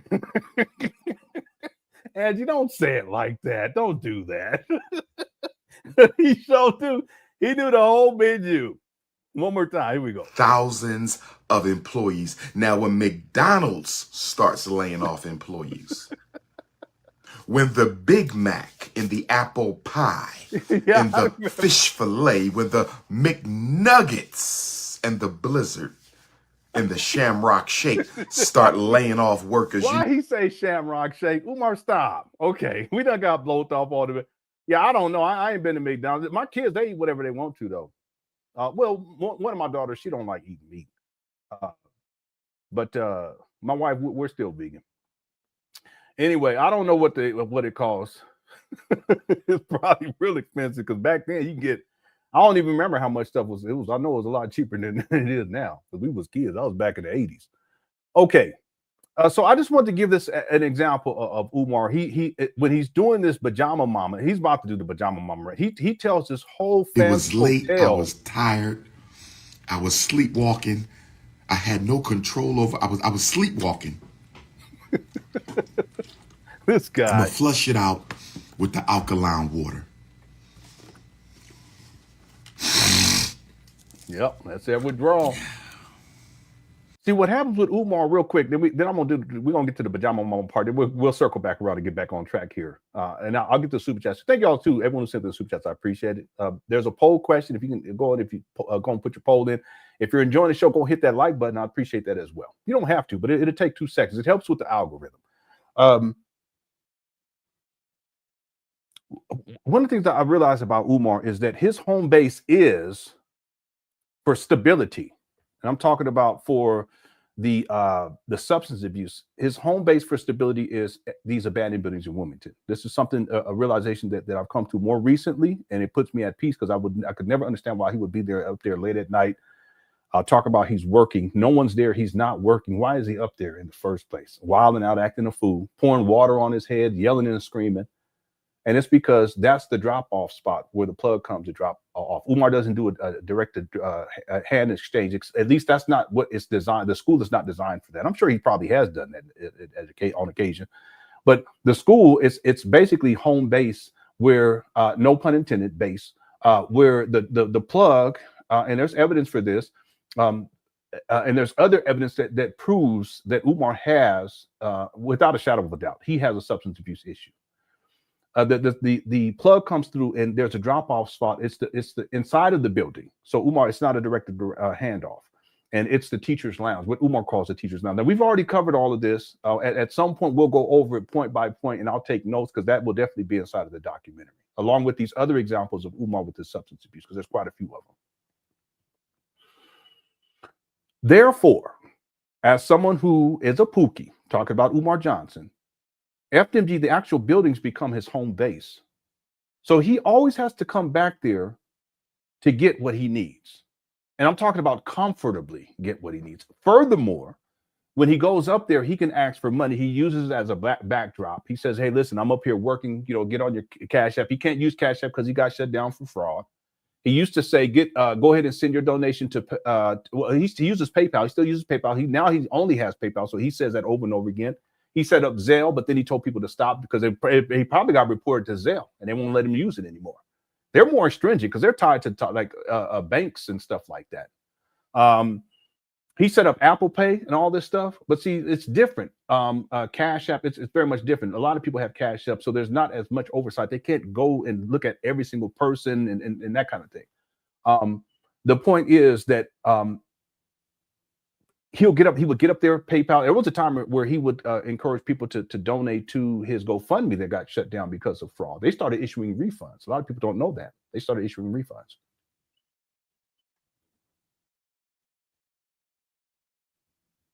What ends up happening is that when he's up at his abandoned buildings, he's not working, ties to the poll question. He's just up there for no good reason. It doesn't make sense. He looks at the shelves. I can pull so many examples of this where he looks at the shelves. He's saying we're working. He's having withdrawal symptoms, but he wants people to get on their Cash App, get on their PayPal, so forth and so on. Well, why? What is the money going to do at that time? You know, it's 9 p.m., it's 10 p.m. One time he was up there at 1 a.m. He told people, I think he said 1 a.m. What are you up there at 1 a.m. for, asking for money? What you going to do with the money at 1 a.m.? There's no one up there but you. Well, that's because he needs the money to pay the plug. It's that simple. And that's the most convenient thing, because you can get online and tell people to give you money, and then they're going to send it to you. You have automatic access, and now you got the money to get to the plug. It's that simple. It has put me at ease with trying to understand and figure out why it is that Umar does what he does when it comes to going up there at these abandoned buildings. Now, let me for no good reason. Okay? He's not doing anything. It's late at night. Nothing's going on. Well, what happens with Umar is it's a catch-22. His home base is these FDMG abandoned buildings. His actual residence is his mama's closet. Literally, it's Section 8 housing. And it's about, if memory serves me correctly, it's about, I can't remember if it's a 22-minute drive. I think it's 22 minutes or 44 minutes, something like that. Let's go half of that. Let's say it's around a 30-minute drive. So he goes to his mama's closet and he live streams and from time to time, and then he'll go up to FDMG from time to time. But then there's a catch-22. Why? Follow me on this. It's a catch-22. Home base is FDMG. That's his main plug. It's comfortable. He can get up there, ask for money. The money comes directly. He can pay the plug to get the money. The FDMG buildings is nothing more than a drop-off spot. There has to be a term for that too. You know, it's not that it's the trap per se. It's like it's just a drop-off spot for the paraphernalia, if you will. Okay. If anyone knows the term, please let me know. I just can't think of it right now. But what happens? Here's the catch-22. Umar has to go, and he has to go and speak somewhere, or he has to beg people to find him a venue, right? When he has these trips overseas, you guys remember when he went to Japan? See, I'm going to tell you all, when he gets on those long flights, it's difficult. And then when he gets over to Japan, it's difficult because he doesn't have the hookup. He doesn't have the plug lined up in Japan or in China. Yeah, it's a trap. It's a trap house. It's a trap school. It's stash spot, maybe. Yeah, stash house. Yeah, okay. Y'all, okay. We got it. Stash. Yeah, okay. There we go. Thank you. Hey, the Vibes. Nice car too. I'm gonna get me one like that. I'm gonna get me one. Watch. Not with all these kids. Yeah. So when he makes these trips, he goes over to Europe. What happens? He over in Europe right now. Supposed to be working on the school, right? What happens? He don't have the plug lined up. And you guys will be amazed if you really watch. And I've researched this guy. I put the pieces together. More reason. Now I understand. I understand what's going on. You guys go look at the video when Umar's over there in China and he's in the bubble bath, or that was Japan, whatever it was. You notice he starts looking disheveled. He starts sniffing more. In some cases, even more recently, you see him cease to be scratching and shit. Going like this. Y'all see this? What's going on? He can't keep still. Part of it ADHD too, but I'm talking about when he just, because he don't got the hookup over there. And you'll notice while he's over there, he looks worse and worse and worse. And then what does he have to do? He has to get back to home base.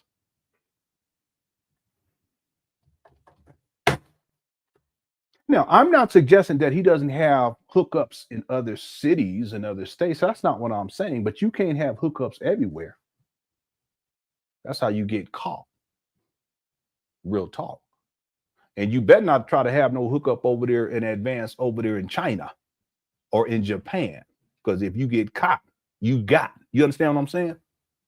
So you'll notice that when Umar's away, in general, you'll notice that when he's away and he's speaking, you watch him over. If he's there for a week, if he's there for 2 weeks, look at how he starts to look in his appearance. Because if he can't get to some stuff, you'll notice he starts looking more and more broke down. He looks more and more disheveled. He starts sniffing and blinking more. He'd be scratching.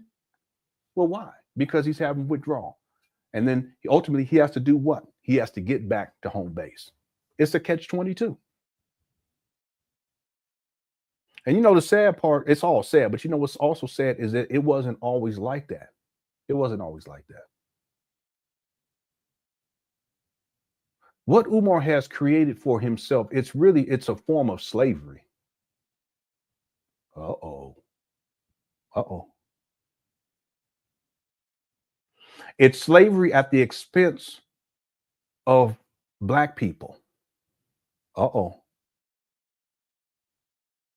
Umar, he's chained to this FDMG school scam. And he's chained because of his addictions. Plural. He needs the money that FDMG brings because of his addictions, plural. Substance abuse, gambling, cooch. Well, why would he need FDMG to get coochie? Why he need FDMG to get the draws, to get in that vajayjay, to huff and puff? Well, because it's the platform by which he presents himself as a solution for these single Black mothers out here. I'm going to save your Black boys from the school to prison pipeline. Oh, it's insidious, isn't it? That's some insidious shit, but that's what it is. But he's enslaved. He's enslaved because he can't let it go. It provides him his lifestyle, his addiction to sex and the sexual exploitation of Black women. Then he's going to get up on stage trying to tell Black men it's about Black love. Now we need to, now come cut it out. See? His need for attention with the narcissism. He's enslaved because the whole idea, Umar, the slavery of Umar, it centers around this notion.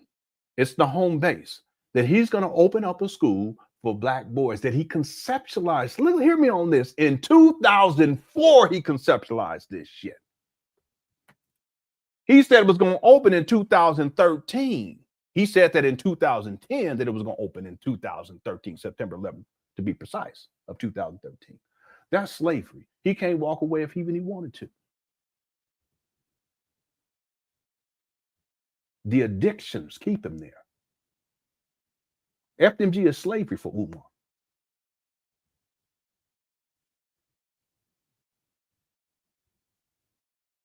Give us. That's why he can't let it go. But who created this too? Umar created it. And his life will not get better until he gets up from out of this slavery that he's created for himself. And it's all at the expense of Black people. It's y'all's money, you donors. It's y'all's money that fuels his slavery. You Black women that give up the cooch, it's your prerogative. I can't tell people. I mean, women, if you want to give up the cooch to Umar, that's your business. Ain't my business. Okay, it's yours. You do what you want to do. I ain't got nothing to do with that. But understand that when you give up them draws and you give up them skins, you're contributing to Umar's enslavement. And furthermore, you probably are putting yourself in harm's way because he got the bumpity bump on that lip.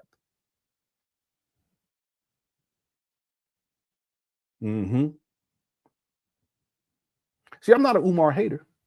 I'm someone who's trying to warn you about Umar. To keep you safe, keep your vajayjay safe. See, Umar will say stuff like it's sacred and all, but he don't believe in that. Because if you believe that it's sacred, you wouldn't be all up in there in them skins squirting all the time. You wouldn't do that. Real talk. And just any woman that you don't appreciate it. I appreciate it. Trust me. I ain't never been out there in them streets like that. And if you a man, you were, listen, I'm not here to judge. I get it. Okay. I got 5 kids. You can't tell me nothing. Okay. But I respect it and I appreciate it. And I'm not going to be up out here at any old thing that I can get. But see, that's slavery. See, if you're a man and you don't have levels of self-control to where you're not out there like that, what are you really looking for? What are you really pursuing? Is it really the JJ? Is it really the kitty cat? No, it's something else. It's something else deeper that's going on. See, for Umar, in my opinion, is 2 things. One is the sexual domination and exploitation of women feeds his ego and the narcissism because it makes him feel like a man. Running through these women, that's not manly. That's not manly at all. But the other thing for Umar, running through these women, it gives him some sort of a release from a reprieve, if you will, a respite from all of the internal conflicts, mental conflicts. He's a disturbed individual, but if he can get into that JJ and experience that, and then it gives him a moment of respite, but it doesn't solve the issue. See, that ain't got nothing to do with black love. That's selfishness. It's predatory. See, you black women, you can do what you want to with your JJ, but understand you're giving it up to Umar. Any of these men out here who's out here running through understand that they're not concerned with you. Your vajayjay is a means to an end. It ain't got it's an object. That's why Umar calls it cookie. It's a treat for them. It ain't got nothing to do with trying to connect with you or emotionally connect with you or establish some loving relationship with you. That's why Umar can't give not one story of being in a loving relationship with the woman. And all of the videos I've watched of Umar. So what is he pursuing exactly? It's ego. It's narcissism. It's relief from the self-inflicted slavery that Umar has created. And it's not just slavery dealing with the school, it's also the slavery of his own mind. He's a disturbed individual. That's why he behaves the way that he does. So you Umar Johnson followers, whether you're giving up the money or you're giving up the cooch or you're defending him online, understand that all you're doing is contributing to his own personal slavery. And guess what? He's going to have to come back to these abandoned buildings again to beg for more money so that he can have the means to get back to that stuff so that he can have more relief. Huh? Sex, drugs, and money. Ain't got nothing to do with no boys. Ain't got nothing to do with a loving relationship with a woman. It's just that and that alone. That's slavery.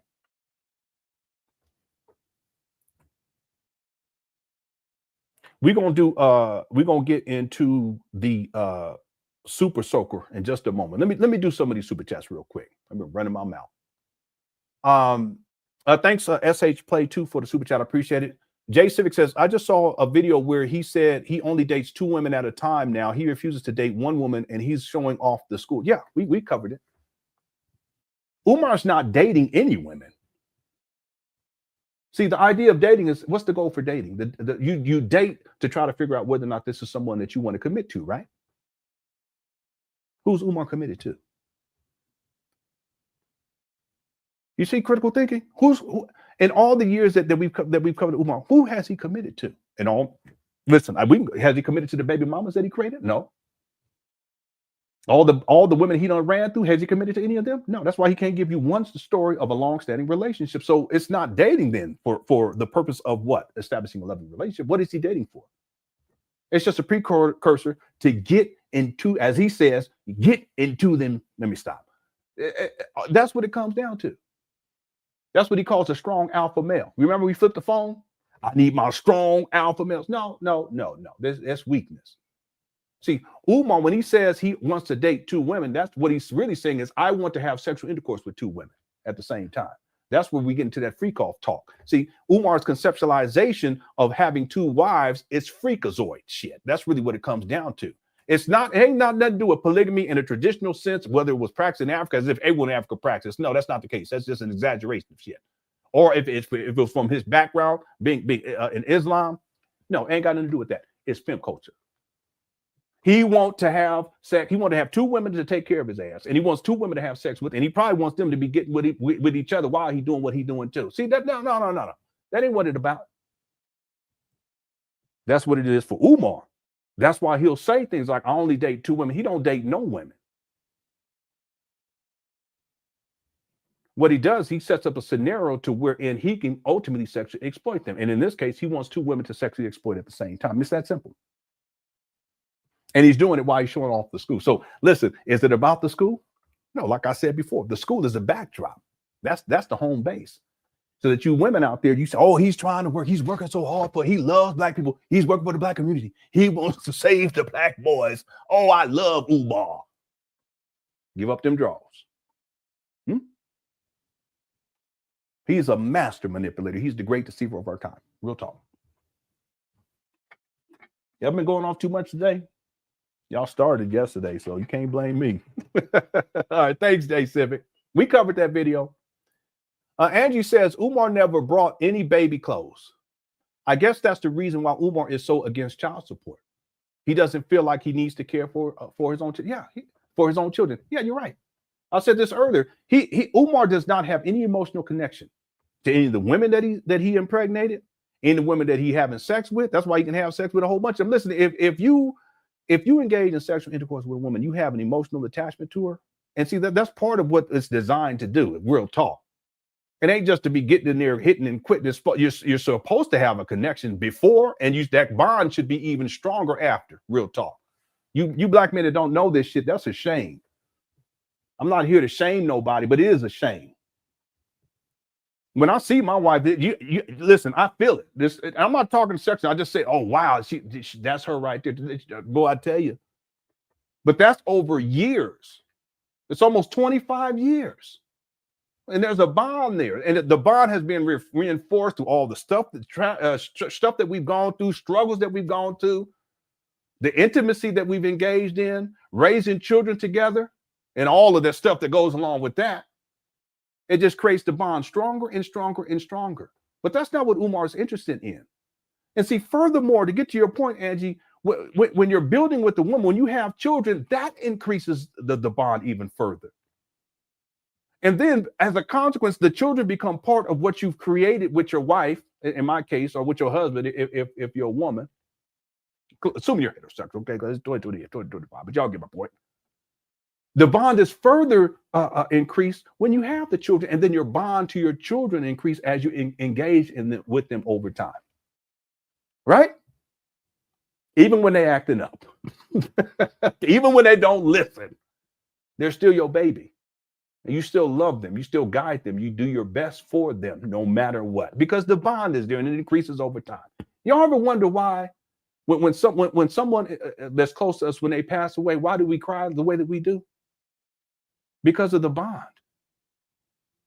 If there is no bond, we'd be like, okay, think about all the people that died today. Listen, I don't mean to go here, but think of all the people that died today that you don't know, you ain't even heard about. Why aren't you crying for them? Because there's no bond. You don't know them. Umar don't know his children. Now y'all see. He don't know these baby mamas like he should. Now y'all see. He don't care for them. There's no bond. So that's why now if you knew these people, you would have tears for them. You would feel sad for them. You guys understand what I'm saying? But that's because there's a bond that was been created. It could be over a month. It could be over a year, 5 years, 10, 25. I mean, it's so deep. Even with animals as human beings, we have these bonds. Yes and no. They become part of the family. When something happens to them, we feel it. If they pass away, we feel it. Why? It's just an animal. No, they're part of the family. Why are they part of the family? Because there's a bond that's been created over a week, over a month, over a year, 10 years, 15, 20. You see what I'm saying?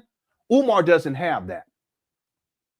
In my opinion, he doesn't even have the capacity to do that. And that's why Umar can get up online and tell people that he's never bought baby clothes and he doesn't feel any way about it. And his followers are cool with it. Y'all hear me on this? And furthermore, yeah, he's against child support because he don't like paying money. He feels as if these things, in his mind, the children, they're just an obstacle in the way of him having money. He's a very greedy person, extremely greedy. He's always been like that. He's raised millions of dollars, but he don't want to put not a dime on his children, on his own children. Listen, I do well on YouTube. I got my day job and I do well on YouTube. But it's not my money.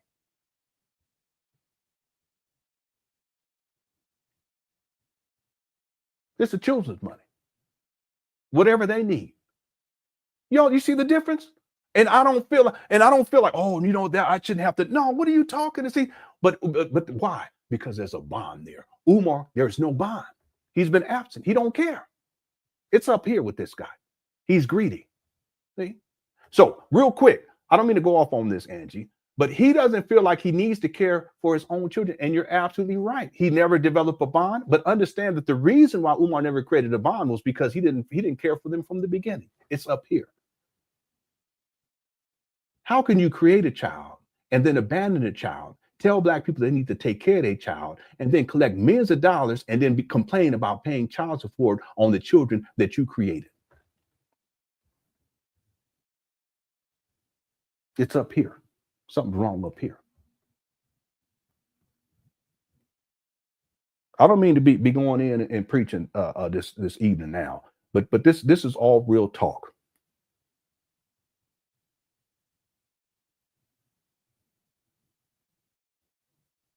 You men out there, and it ain't even just Black men, you should be thankful that you have the money to put down on your children. You should be thankful and feel good when you give it.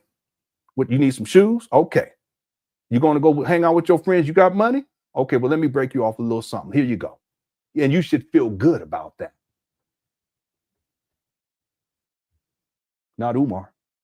He'll collect millions of dollars under this scam that he's going to save other children's lives from the school to prison pipeline through FDMG home base.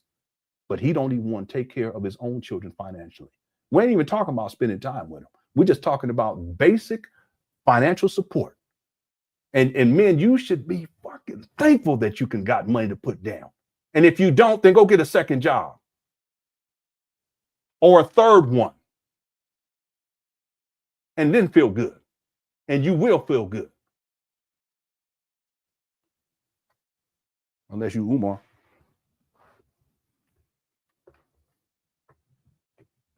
Thanks, Andy, for a super chat. Andromeda, great title there. Andromeda 92. And all of your research of him, have you found any scholarly work he has done? No, there's none. You can't even find, and see, I don't even know his dissertation. It's not available on the school website, PCOM. I wonder whether or not it was scholarly. Remember, because they wouldn't pass his dissertation at first because it was all race-based, and they kicked him out of PCOM. You guys know that? I can put the video where he talks about that. They kicked him out. That's why it took him a long time to get that PsyD. And then, I'm saying too much. But I can't remember what the title of the people that help you with your dissertation. But there's a board. Basically, it's a board to kind of work with you and help you, and then you go before them at the end to get it to pass to get your PhD or PsyD. Y'all know what I'm talking about. I just can't think of the term right now. In my research, there was someone there that really pushed, and Umar talked about this, really pushed to get Umar to pass that dissertation. They went over the top with it too. Okay. And the reason why I don't want to speak on this is because the person is deceased, rest in peace. But he had someone there that really pushed and lobbied for Umar's dissertation to get passed. And in my opinion, if that person wasn't there, Umar would have never got that dissertation passed. And in my opinion, Umar would have never gotten a PsyD. I'm saying too much here, okay? But this is what the research shows. I have yet to see one scholarly work by Umar. If anyone has one, email it to me, LenonHonor@yahoo.com. See, Umar will tell people I'm published and all of the journals. He's not in any scholarly journal whatsoever. He's not peer reviewed. Who's going to peer review Umar? He writes books with no source material. Let me tell y'all something. If someone was up for peer review and they presented a so-called scholarly work and it didn't have any scholarly source material or any source material, period, and then the person said, yeah, I'll go ahead and I'll review that as a scholarly review, that would actually damage their reputation. So they're not going to do that. You guys understand what I'm saying? They wouldn't do that. So who's going to listen, Umar, let me take these books. I'm going to go ahead and I'm going to review them this way, it'll be legitimized. There ain't nobody going to do that with this guy. He's already crazy online, but there's no resource, but it would actually damage their reputation. Umar's not peer reviewed. Who's his peer? Peers.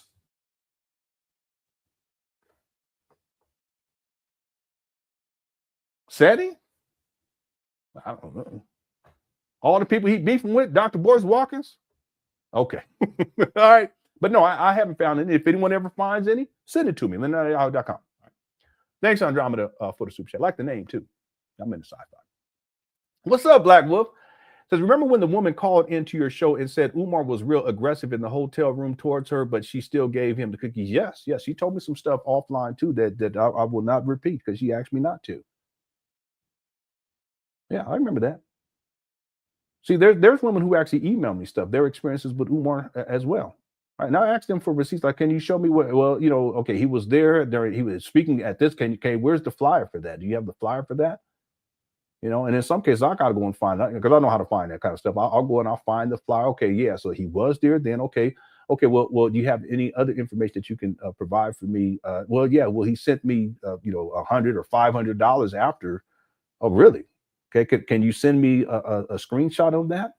And it was PayPal. Yeah, okay. And I said, okay, that's PayPal. Okay. And you kind of vet them over time. Yeah, there's all kinds of stories with this guy. And I'm sure, listen, there are hundreds of women out there who have had dealings with Umar. It could be thousands at this point. Because he's a predator. He's out there and he's seeking to sexually exploit. And again, I'm not here. If a woman wants to give up the cookies, that's their business. I'm not here to judge that.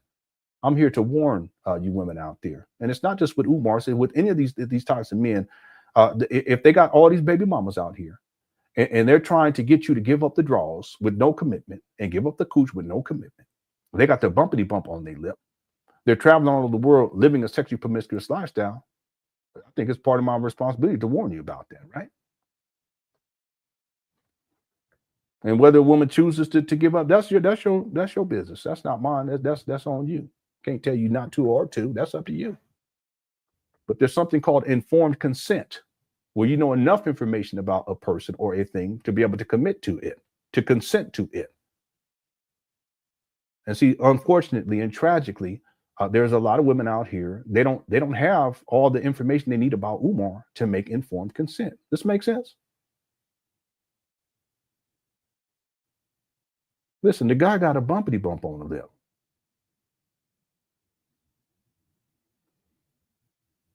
You gonna give up the cookie and let him go down like that? Let's be real. We're adults. Nope. Thanks, Black Wolf, for a super chat. Chef Lennon, we were talking about McDonald's earlier. I'm like an hour behind the chat room. Okay, I'll get caught up right now. Black Wolf gifted us a membership. Thank you so much, Black Wolf. Please, everyone, if you can thank Black Wolf and the person who received that membership, make sure you thank Black Wolf as well. Thank you so much. I appreciate that. User 225 says, ain't nothing deeper than a all right. You be tripping. You remind me of Big Man. Big Man used to be talking crazy. Thanks, User 225. Lewis Duck says, I always felt that an addiction is just a mask, a deeper psychological issue, probably stemming from childhood. So the addiction is an escape from it. Yeah, I think Umar, he's escaping from a lot of things. In my research, Umar being sent away to the boarding school away from his family, I think that was very, very traumatizing for him.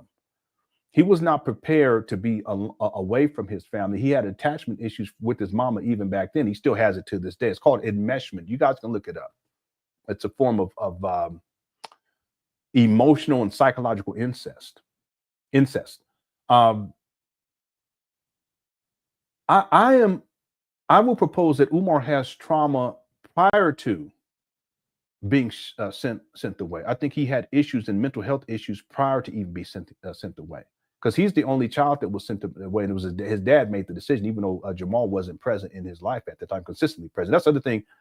I think people like males like Jamal and males like Umar, they think somehow being present is like, okay, if I'm there sometimes, every once in a while, then that means that I'm present. Okay, we live in a world today where there's no excuse to be absent. We have the internet, we have smartphones. Even if it's a phone call, every single day you should be in contact with your child to some degree. See? That's why when I asked Jamal, I said, "When was the last time you talked with Umar?" He's like, he didn't want to answer. Yeah, you don't want to answer because you haven't been consistently present in his life, even in his adulthood. But I think for them and men who have that type, or males who have that type of mentality, if I see my child, once every 3 months or once every 6 months, that's enough.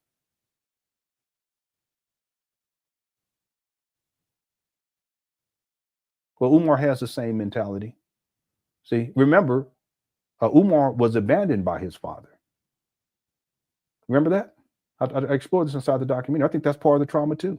That's why we watched the video today, and you see how he says, whatever he said, he was going off on his daddy. Umar's 50 years old, going off like that. See, it goes to show you that he hasn't resolved certain issues, and I get it. Trust me, I get it. See, my father hasn't been present consistently, and even when he was abusive. He was a drug addict, alcoholic, extremely abusive to all of us, verbally, physically. I don't even think about him these days because I got my own family to take care of. And see, he hasn't been present since what I gotta say, probably consistently present since I was about 14. Yeah, about 14. But see, in my adulthood, as I've grown and I've matured and I've processed the trauma of being abandoned by my father, which many people have experienced, it's not something that I think about. It's not something that influences how I'm moving day by day. But I think with Umar, it still influences him, how he moves day by day. When you've been abandoned and then you can abandon again, you ain't processed enough of the trauma. You see what I'm saying?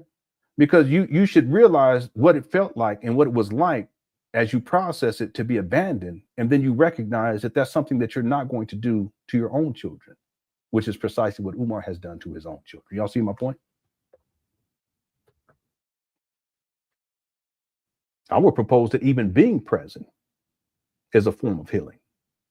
And then as you get older, that trauma of not having your father or your mother, for that matter, it's just pushed further and further away. It's not something that is as close as it used to be, and you resolved enough of it to where it doesn't influence you, and it's not even on your mind anymore. And it's been years. I don't even think about my father.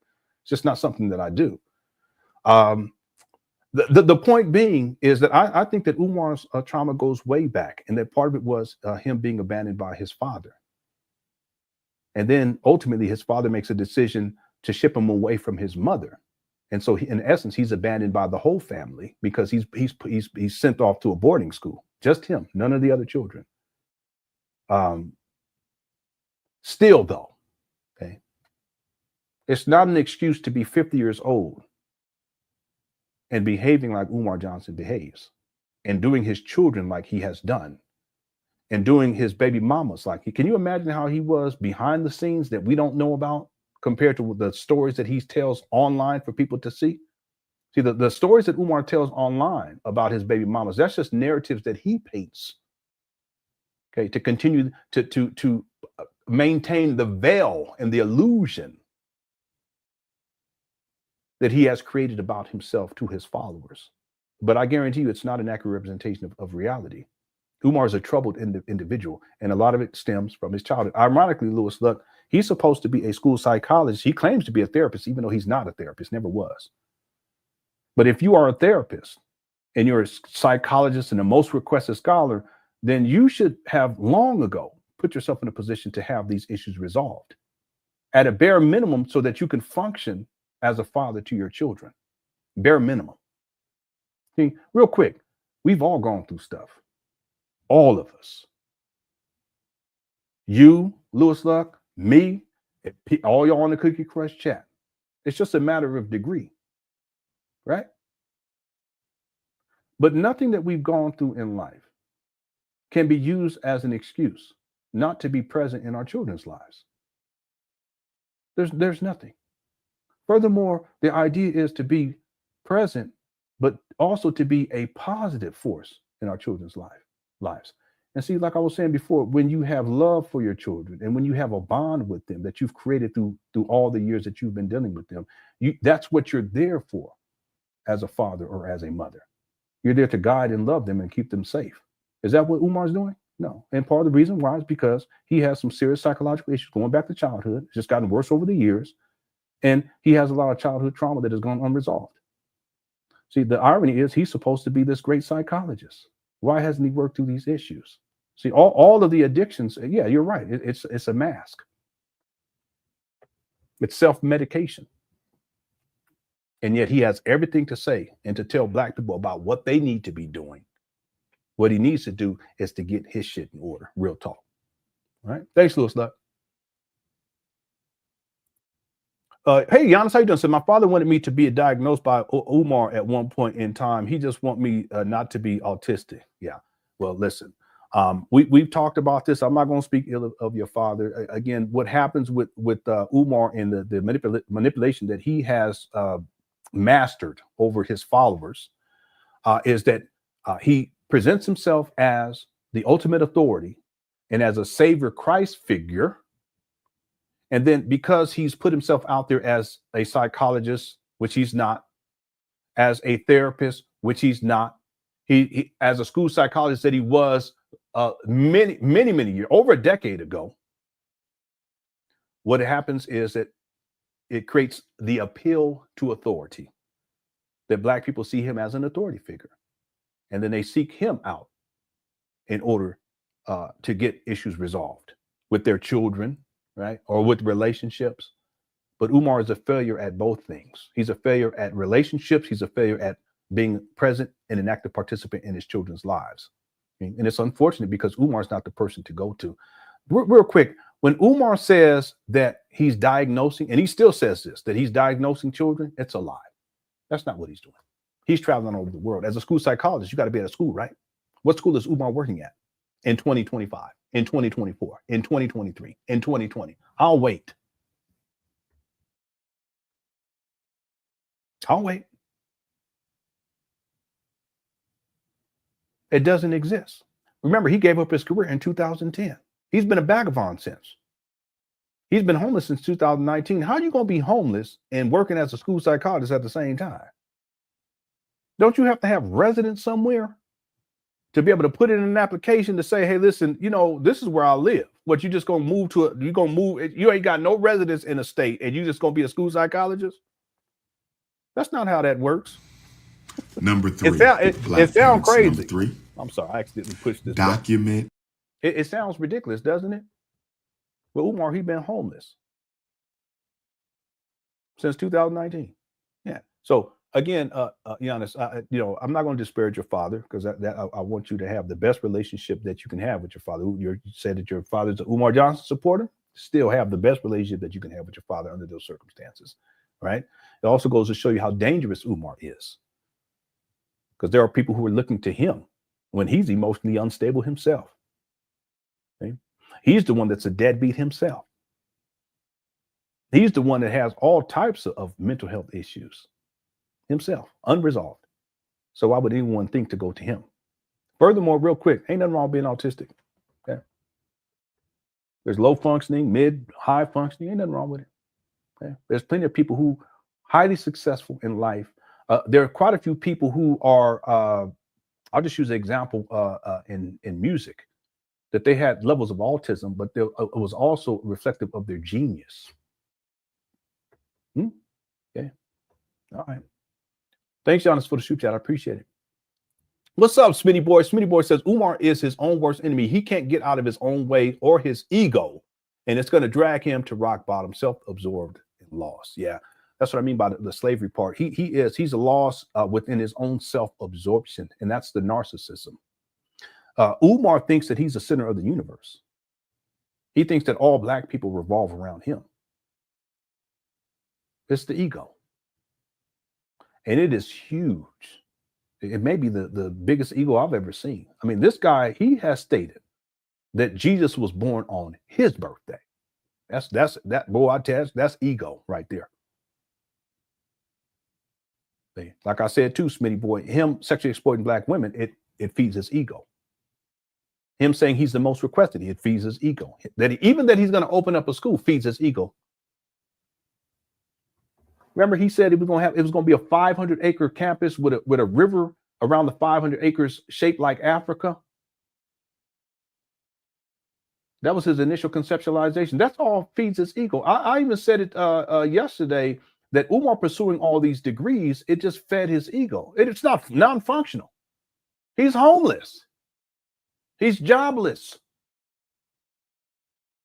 He's a traveling bum. That's what you call a hobo. He's an international hobo. So why did he do all these things then? Well, it's because it fed his ego. Him taking pictures with Dave Chappelle feeds his ego. Everything is ego-driven with this guy. But that has to do with Umar's mental state. His ego is so huge. But see, the thing is, real quick, Umar, he's so fragile. That's why his ego is so big, because his ego is so big because it protects the fragility. Umar's just a little boy. He's a lost little boy. Getting back to the last little thing, he's self-absorbed, lost little boy. Oftentimes children are very selfish. They're self-absorbed. It's all about them.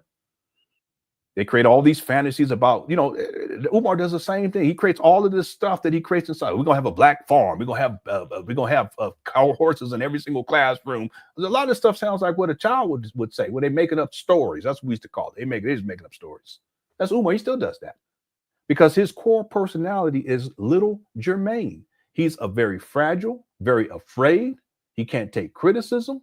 He feels threatened. He's always paranoid that someone is out to get him. That's the childhood trauma. And so what he has to do to compensate for that is to present himself as this great black leader in somewhere, somehow. Real quick, Smitty boy, if you go and look at his, and then we're going to get back on track here, everybody. If y'all go and look at his how are we doing on time? Okay, we're doing okay. If you guys want to look at his resignation letter from the UNIA from 2005, and look at the bottom, look how he signs it. Umar Abdullah Johnson, the modern day Malcolm X. What? It's only through social media and what I used to call media manipulation that people perceive him to be on that level. If I ask people, give me 10 things that Umar Johnson has accomplished that's tangible and real, you can't give me 10 things. It's social media. That's all. Social media is something else. People can create all types of. It reminded me of that one guy, Jackson or whatever it was, and he had a wife, and he was giving all this advice about relationships and black women, and black men need to do this, blah blah blah. Meanwhile, he just out here running through these women down in Atlanta. Goofy. But Umar, he's the same way. Right? Now, when I tell black men you should find you a good woman and commit, I mean that. I live that every single day. Again, me and my wife, we've been together now for next year it'll be 25 years. He never cheated on her. She never cheated on me. Okay. We've been through a lot. I was 25 when I met her. She was 21. When I tell men that that's the way to go, I mean that because I've lived it. And thank God that I was blessed with my wife. Biggest blessing I've ever had in my life was my wife coming into, and it wasn't by accident. No, not at all. See, that's why I do have faith. Okay, again, I'm not religious per se, but I have faith because I know what time it was. I know what was happening. Now, in retrospect, I know. See, and you'll save yourself a lot of unnecessary drama and unnecessary strife. If you just find one good one and just commit and marry and raise a family, and that's it. See.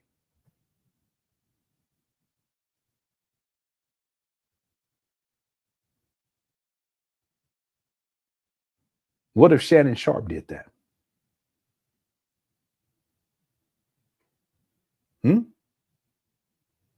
What if P. Diddy did that? It sounds weird, don't it? Because they're so far from that. But look at what they're dealing with now. That too is not by accident. And look at where Umar's at. See? See, if Umar's ego wasn't so big, Smitty, he would humble himself. And when he humbles himself, he'll realize his wrongs. And then he will do what he needs to do to get the forgiveness that he needs. And then go and get the psychological services that he needs. And get the substance abuse services that he needs. And then start to rebuild his life humbly. But his ego, it's in the stratosphere. And for some people, you got to hit that rock bottom before that ego gets shook enough to where you have to humble yourself. You have no choice. See? Thank you, Smitty boy, for the super chat. Appreciate it. What's up, Paul? Says, I like what you're saying today. I also like the Mexican intro. That's Brother Jose. Yeah, he's a classic character in this Umar Johnson saga. Some of y'all remember him from back in the day. As the story goes, Umar was talking about the HVAC for a long time, you know, and he was saying how the black HVAC techs, they weren't showing up, and you know the stories he'd be telling. He always disparaging black people, and they weren't handling business and blah blah blah. It was a whole long saga. We called it the HVAC saga. It went on for over a year and a half, 2 years, something like that. So what Umar does is he starts saying these things. He disparages all of the black people that were supposed to be helping with this. And then he says, you know what, I'm going to have to go to the Latinos, the Mexicans and the Latinos. Here we go. Because they do better work, right? He's supposed to be a black power and all this stuff. He be disparaging black people at every single turn. This is the story, Paul. You may not have been around back then. And so Umar, what he ends up doing is he says he's going to go to the Latinos. We were calling him out on it. Y'all remember Cookie Crush Chat? We was going in on him on that. Hit the one. And because we were going in on him, he has to create something to make it look like he's going to go to the Latinos. So that's when he sets up this phone call with who we affectionately call Brother Jose, because the guy who answers the phone, he said, "Hey, Brother Jose, something is Brother Jose on the phone." But this is Umar's way of creating the narrative that I said I was going to go to the Latinos because black people ain't shit, basically. All right, and the Cookie Crush Chat's going in on me, so I got to do something. We've had this guy do so much just because of how we've gone at him over the years. Hit the 1. And the 2 and the 3. So Umar, he starts spinning wheels. He has to do something. So he finds someone named Jose. So he has a phone call with Jose talking about what he needs for the HVAC and blah, blah, blah goes on. So I said, I'm going to do a skit on it. Okay, Jose. Okay, I'm going to make a character named Jose. And they have a conversation. That's where that comes from. That was the HVAC saga. We got him to do that. Yeah. All right. But that's where Brother Jose comes from. What's up, Jimmy Jeffrey? Uno. Okay. All right. Bueno. Okay. I know a little bit of Spanish. I grew up in Southern California, okay, which is basically northern Mexico. All right. Did I get to all the super chats? Thank y'all so much, everybody. I appreciate y'all. We're going to get back on track. Probably go for another 20 minutes here. Fairchild says, how about grammatical errors? Not even proofread. Yeah, there's a lot of grammatical errors inside of his books. Yeah, there are. Yeah, nothing's ever done with Umar. It's never done professionally. There's nothing that I've seen Umar do that was professional, where there was a high standard. Paint days, that's not a high standard. Whether you look at the painting of the exterior of these abandoned buildings, it was. Matter of fact, if memory serves me correctly, it rained that evening. So why are you going to paint and then it rains that evening? Paint on the outside. It goes, so Umar, that's not professional. It's not, he doesn't have a plan. And he had these people out there painting, and it was old. They're using old paint from the Moyer Academy that had to at least been 5 years, half a decade old, sitting in the shed, at least a half a decade old. Could have been much longer than that. Nothing's ever done with this guy, done by this guy professionally. The block party, that was done by black women. He used black women to get that set up and going. Did y'all know that?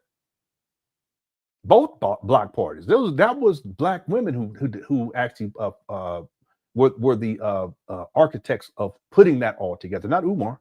Nothing that he does is done professionally, including the books that he writes. I mean, if you don't have any source material, that's not professional. If there's all types of grammatical errors, that's not professional. If you're using old Microsoft, what do they call that? Microsoft Print something from way back in the day, and you're using graphics from that, that's not professional. What was that called too anyway? I can't remember. It was a long time ago. Like back in 2000, something like that. I can't remember what it's called. But nothing that Umar does is ever professional. It's always bootleg. It's always some real talk. It's just ghetto. It just turns out to be ghetto. But that's because he's not professional. He never was. I don't think he ever will be. Even the school, it's just fly by night. What am I going to do now? What am I going to do? There's no plan. Okay, they're painting. They were painting back in. Well, they had a cleanup. I should pull up the cleanup. That was ridiculous. That was in 2019. I think they painted in 2019. They're still painting. They were painting in 2024. Why are you still painting 5 years later? Don't make no sense. Nothing is ever done with level of professionalism, including the books that he writes. Right? Thanks, Fairchild, for super chat. Appreciate it. I hope I got to all these other ones up above. Okay, if I missed anyone, I apologize. Black Wolf says, I'm a good chat OG. Yeah, you've been there. Umar will always be stuck in Arrested Development. He still believes he is showing off for classmates, but he's 50. Yeah, and it's not just classmates. He feels like he's showing off for everybody. He's like a child seeking attention and will act out and show out in order to get the attention. Which I actually think, Black Wolf, that this goes again back to the childhood trauma, that he didn't get enough attention. I don't think he got enough attention from his father. I don't think he got enough, because they had a gang of kids, and then there was so many different kids in different households and all of this stuff. Umar, he said he has 11 siblings. We were trying to figure this out the other day. I think I know what it is. I think Jamal, so 11 altogether. I think Umar is saying, because he says I have 11 brothers and sisters, so that would mean that there's 12. But let's go with 11. Jamal had 3 with his second wife, rest in peace. He had 1 before Barbara, so that would be 4, and then he had 5 with he had 5 with Barbara, right? Yeah, with 5 with Barbara, so that gets to 9, and that's what he admits to inside of the article that was written about him. So that's 9 right there. So there has to be 2, at least 2 other children, maybe 1. It could be 2 other children unaccounted for. And from what I understand, because Umar talked about this, I think it was I can't remember who sent it to me. I think it was James that sent it to me. Umar admits in an interview, and I can't remember what. I wish I knew, because I'll pull it up right now, that his mother had a son outside of Jamal. So that would put the mama at 6 children. And then my research leads me to believe that there was another daughter that was born before Umar. And I don't know if that's true or not. That's why I don't speak on that, and I haven't shared that, and I don't say that as a fact. But that's what the research shows. And if that's the case, that would put her at 7. No, is that right? 5? No, I got that back. 5, 6, 7. Yeah, we'll put her at 7. But if that's 7, and then Jamal has 4 outside of that, that would get us to 11. Okay, and then that's when the math starts to work. But anyway, I don't think that Umar got enough attention. And again, as Umar tells talks about his childhood in videos, he talks about how it was difficult. And at a certain point, they were homeless, living in homeless shelters. His father wasn't consistently present. He even stated that his father was emotionally abusive. He actually stated that. I don't think Umar got the type of attention that he needed. And so later on in life, when the attention starts to come, and it really came after the Hidden Colors series. That's what blew Umar up. He doesn't want to admit that, but that's what really blew him up. Second Hidden Colors series, then that's when his social media really starts to ramp up. That's what the research shows, because you can go and look at his social media pre-2011, and there's not much interaction. You get into 2011, you start to see more, and then by the time the second Hidden Color comes out, it really ramps up, and then that's when Umar starts to get into his heyday after the second Hidden Colors. And what happens is all of that attention, and the ego was so big anyway. And I think it wasn't as big, because I have videos, you guys know, I have videos of Umar where he had a radio show with other people, and he would let other people talk. Did y'all know that? He would let other people talk. He wouldn't just, dominate the conversation or nothing like that. It wasn't until the Hidden Colors thing started to pop off that Umar, it fed his ego, and it just got further and further and further all out of control. And so what I'm getting at, Black Wolf, is as a consequence, the attention that was coming his way further fed his ego, and Umar, he has to continue to do what he's doing and go further and further over the top. And at this point, he's become a meme, a walking, talking meme. All he talk about really is snow bunny crisis. But he always has to push the edge just a little bit more, to get the attention.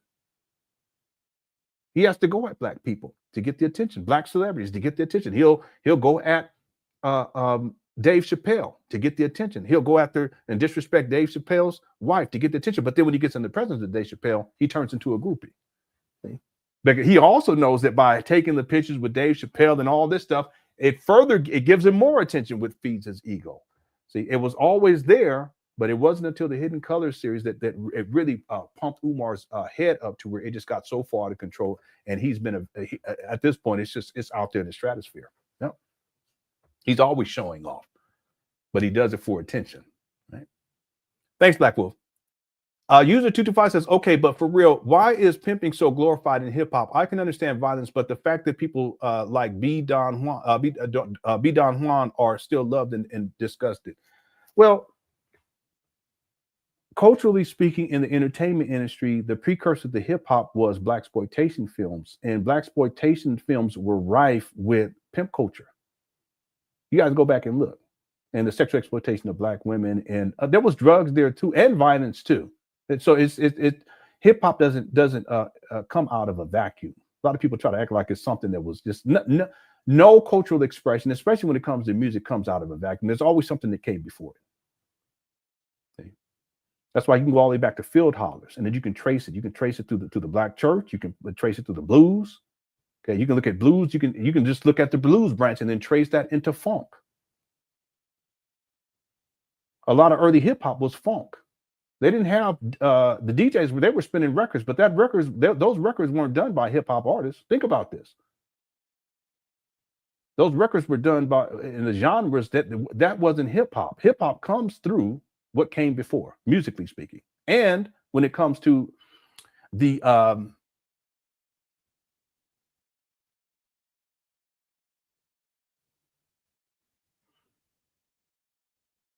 cultural expression that preceded hip hop, which was blaxploitation, which was rooted in pimp culture.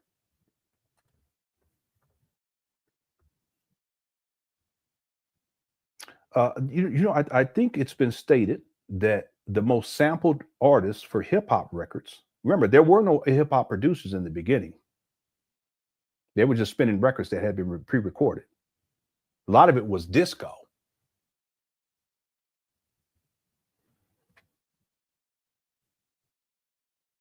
But who was the person that was recorded the most?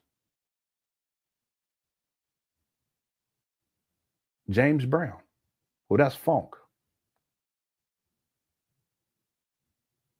Funk doesn't exist. It exists because there were things that came before funk.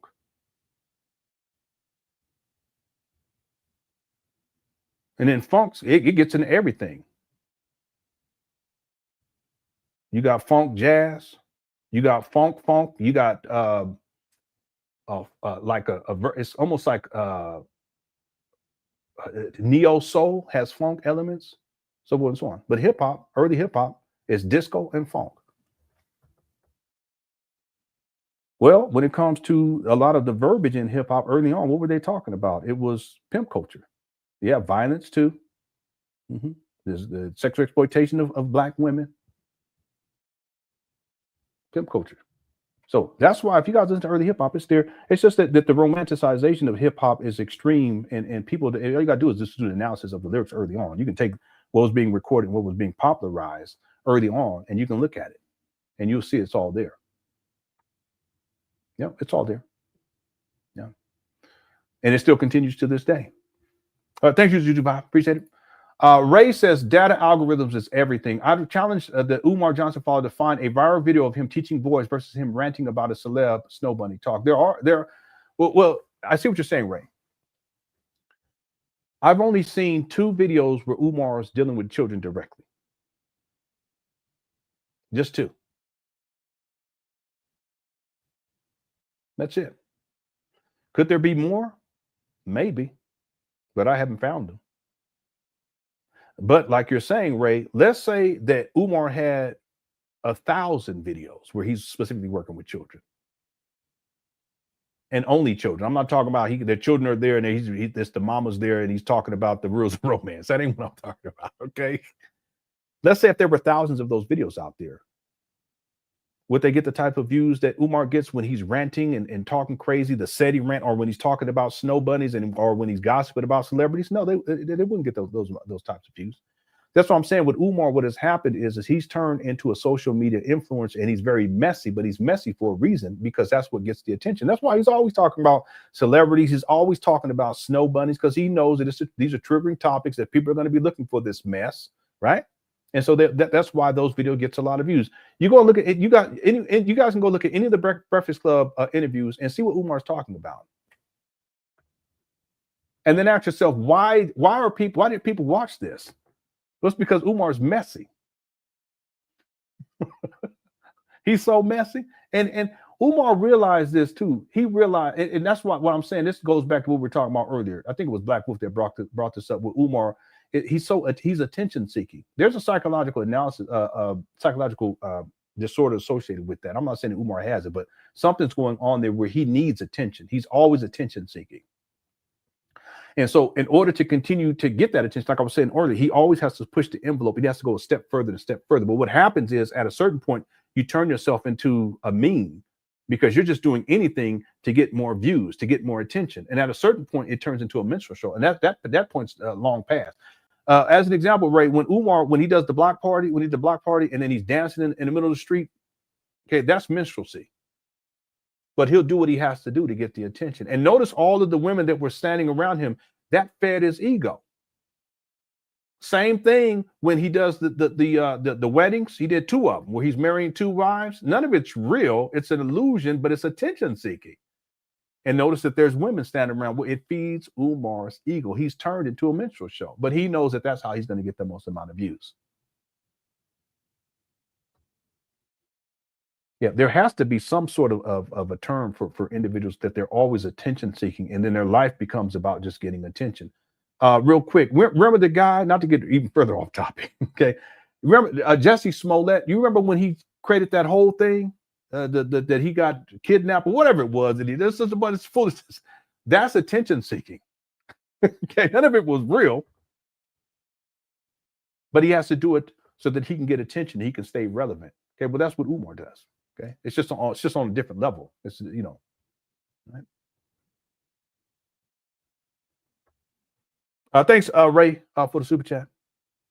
Yeah, he's always ranting about celebrity. That's what he do. Okay. All right, let's get back on track here. Okay, we still got about 740 people here. We'll go.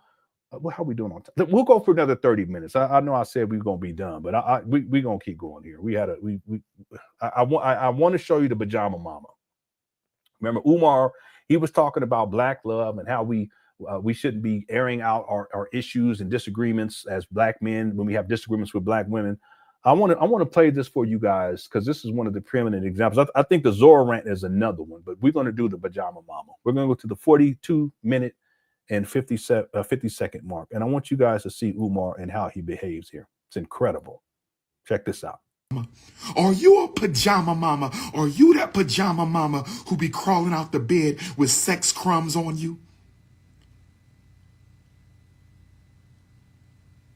Putting your dusty pajamas on flip-flops? Crust in your eye, crust stash around your mouth? Just to give context, he's talking about the Black women that are going to be dropping their children off at his funky school. And look how Umar look. He in a hotel motel room. He's not at home base. Look at him.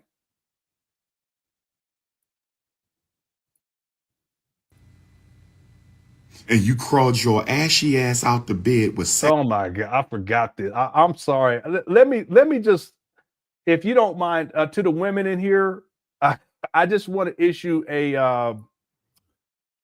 I can't apologize for Umar.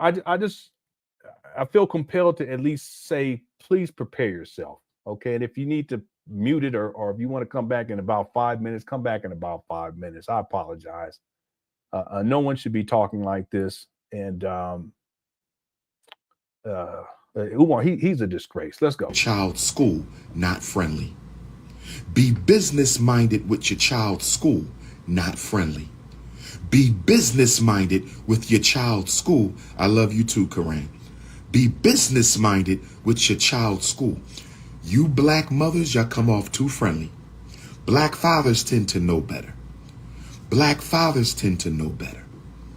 Black fathers tend to know better. Do you see that? Black fathers tend to see. He's not at home base, so the withdrawal. You see it with the sniffing. know better. But black mothers, y'all go into them schools What's smiling, up, Traver? laughing, acting like the I hope you're doing all right. I ain't seen you in a little while. I hope you're doing all right. teacher is your friend. You better stop. What's up, Nigel? Sister Paulina, how you doing, Sister Paulina? How you doing, Sister Paulina? Stop smiling with the school. They not your friend.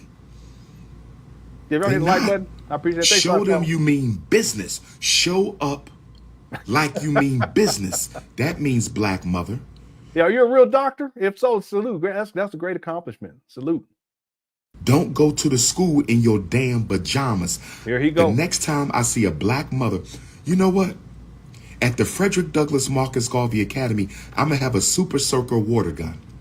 At the Frederick Douglass Marcus Garvey Academy, I'm going to have a super soaker water gun. Invented by a black man, by the way. Invented by a black man, by the way. Invented by a black man, by the way. I'm going to have a super soaker water gun. And if any black mother walks into the doors of the Frederick Douglass Marcus Garvey RBG International Leadership Academy for Pan African Excellence in your pajamas, I'm telling you now, if you walk into my school in your pajamas, I'm a super soaker your ass from head to toe. You see this guy? That's actually assault too, by the way. Umar has a propensity to speak in those terms too, of abusing and assaulting women. One time, and not just one time, a couple of times, he told women that because they had gotten their child, diagnosed at an early age, he says, "Well, can I pull your fingernails out?" He's a sadist. Can I pull your fingernails out? And you should have seen a lady. She was like, y'all remember that? He tends to frame things within it's like all abuse. I actually think Umar was abused, but I'm gonna leave it right there. And I'm gonna make sure I mess your hair up, your weave in the process. I'm telling you now. Spitting all over the place. Dr. Thompson, sure, Lenon, I have a PhD in history. Okay. And I can sure educate Umar on some real black history if he do. I'm sure you could, but like I was saying yesterday, because there's a brother, shout out to him. I think his brother James yesterday. He's working on his PhD now, and it's in psychology. And I'll explain to him that Umar he would not step on a stage and debate someone who's a real PhD. Who's current on everything, especially in the field of psychology, because Umar, he's antiquated in everything that he says about psychology. I shouldn't say everything, but the majority of what he says about psychology is antiquated information. He's still calling children retarded. So no, he wouldn't debate you either. He wouldn't do it. Now I have a bachelor's, but he wouldn't debate me either. But simply because I have all the receipts. But when it comes to history, or if it's dealing with psychology, he wouldn't debate you. He wouldn't debate the other brother. The other brother, he's working on his doctorate right now. Yep. And congratulations too. You probably had it for a while, but we always celebrate success like that. So that's all actually absolutely awesome. SH Play says, is he talking about assaulting a mother? Yeah. Well, it is a form of assault. It's a form. Okay, let's go here real quick, and I'll do this in 30 seconds. SH Play 2, let's say that Umar School opens and he does what he said he's going to do here. There's all this is stereotype stuff too, what he's saying here, that these single black mothers, they're going to show up and they're not going to be dressed right, and they're going to have, their hair is going to be all messed up, and they're going to have weave and all that stuff. So, okay, let's assume all that's going to happen, but why would Umar conceptualize something like that? It just goes to show you how he sees black women. So they show up, and then Umar, he gets upset about that, and he takes a super soaker water gun and he sprays them. Okay, well, that's a form of assault. Literally, you can call the police and say, this person sprayed me, and I'm coming to school, and he does this, and he sprays me, and he threatened it. He already threatened it in the video, and he did it. Okay, Umar's going to jail. Okay, now is it like a major assault? No, but it would be classified as an assault. It's similar, like, let's say if the woman showed up and Umar spit on him. It's the same thing. It's a form of assault. In other words, you can't spit on somebody and then the police show up after you call them, and then the police is going to walk away from that. No, you're going to jail. Now, are you going to be put on some major charges? No, not necessarily, unless you're a repeat offender. But it's illegal. You can't just do that to people. Well, that's Umar. Well, guess what, SH Play? You know, there's a video of Umar. He said that he was going to pound the little boy's chest in at their school when they act up. Okay, well, that's assault too. Y'all hear me? He frames a lot of what he says as an abuser, and he is an abuser. He's abusive. In fact, his daughter, his oldest daughter, said that he used to abuse the mama, and I wouldn't be surprised by that. Physically abused. That's why it's so easy for Umar to come up with these scenarios where he's assaulting black women, whether it's something as simple as spraying them with the super soaker water gun at his fanciful school, or tearing their fingernails out. Kind of man. Yeah, it'd be simple assault, right?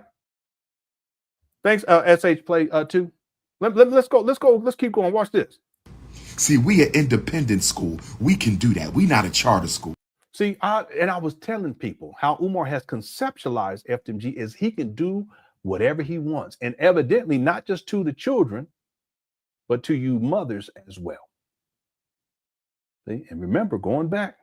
Let's go rewind. Remember in the beginning of this, we were talking about Umar when he gets on stage, as he was all about black love and we shouldn't be doing this to black women, blah, blah, blah. But look at all the evidence that I can pull up right now. I can pull up hundreds of videos and give you guys examples. Literally.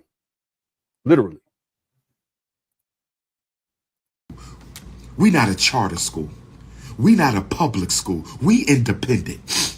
This is Garvey talking. We independent. So I'm telling all my black mothers now, when you show up to drop your son off at the Frederick Douglass Marcus Garvey Academy, stay your ass in the car if you got your pajamas on. Because if you come in my school with your pajamas, I'm a super soaker your ass from head to toe, and I'm going to make sure I mess up your blonde weave. I'm telling you now, this is King Kong. See, he's ranting, and it is King Kong, because that's he has multiple personalities, and one of the personalities is King Kong. That's the one that rants and rages. That's exactly what it is. By the way, you notice he says blonde weave. Umar likes that. And listen, man, if you have preference, that's fine. You know what I'm saying? Umar likes the stripper type. That's why when he was dealing with that stripper, this is the guy that was dealing with a stripper. Okay. And I'm not trying to shame stripper culture. If y'all stripping or whatever, that's your business. I'm just saying. He talks all this talking about black men. You need to do this. You need to do that. You need to get the women and blah, blah, blah. Meanwhile, he's running through a stripper that got kids. Hit the one. A lot of y'all don't know about that. I kid you not. Her name was Kim. Her name is Kim Ringo. Umar called her the conscious stripper. Word. I said, what? I said, a conscious. I said, well, a conscious stripper. Okay. And there's pictures, and she on the pole. I'm sorry, he's so messy. She on the pole. She's sending the picture. And she on the pole with the blonde weave on, going all down her back. Umar liked that. He likes that. That's what he liked the stripper type. And if that's your preference, man, that's your preference. But don't be acting all sedity. I like women that's more reserved. That's my wife. That's more reserved. They got to be showing everything. You know what I'm saying? I see her knee, boy. That activate my sack right away. He's doing too much of that knee. Don't show no ankle. When you show that ankle, it's gonna be baby. We're gonna be baby making. We're gonna be stop. Anyway, Umar likes the stripper type. They'll be on the pole. Well, she sent him a text message, I kid you not, and said she got to get on that pole that night so she can get that money to make that donation for FDMG. I kid you not. No, I didn't nickname her conscious stripper. That's what Umar said. Yeah, Suki Hana. I don't know much about Suki Hana, though. It's crazy because my wife and I, we've been together for over 25 years, and I'm still like, you know. Well, I tell you. Anyway. SH Play says, sorry for the misspelling. Super chat is filling in words. Maybe it's my don't worry about it. It's okay. SH Play. Yeah, don't worry about it at all. It's all good. Sometimes I'll be I remember one time my aunt, we were texting back and forth, and my family loves my wife. They love her from the beginning. They treated her, even my mama, she treated her like a daughter. She treated her better than she treated me, because anytime something would happen, she would always take my wife's side and all that kind of stuff. My sisters, they defend her all the time. You know, they said, you ain't shit. I said, wait a minute. I said, you ain't known her but for about 8 months. I said, you know me for 25. I don't give a shit. Anyway, I remember my aunt, one of my aunts, she was texting me and we were talking about my wife, and I was saying some, nice things, and she was like, yeah, she's so sweet, and I'm so happy for you. And then she typed, it said, you got you a hood woman. And I said, what did you say? What you mean? And she says, oh, I'm sorry, that's a typo. I meant good. and then if you look on the keypad, F and G are right next to each other. So it came out as G and H are right next to each other. So it came out. I was offended too, but then she apologized. Anyway, don't worry about it, H-Play. It's all good. Don't say that, Drea. Don't do that, because you're destroying my dream. I've been waiting, for the last 13 years for my wife to go to menopause, because then she can't get pregnant, right? At least allegedly. At that point, it's on. Y'all gonna see me. I'll be live. So I'll be like, hey, how y'all doing? What's wrong with him? I'll be all drained, because we be drained. We be trying to go to sleep, especially get older. We trying to go to sleep.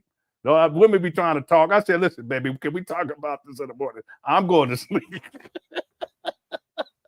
But I really wanted to talk. But baby, listen, I know, I understand, but I just, I gotta go to sleep now.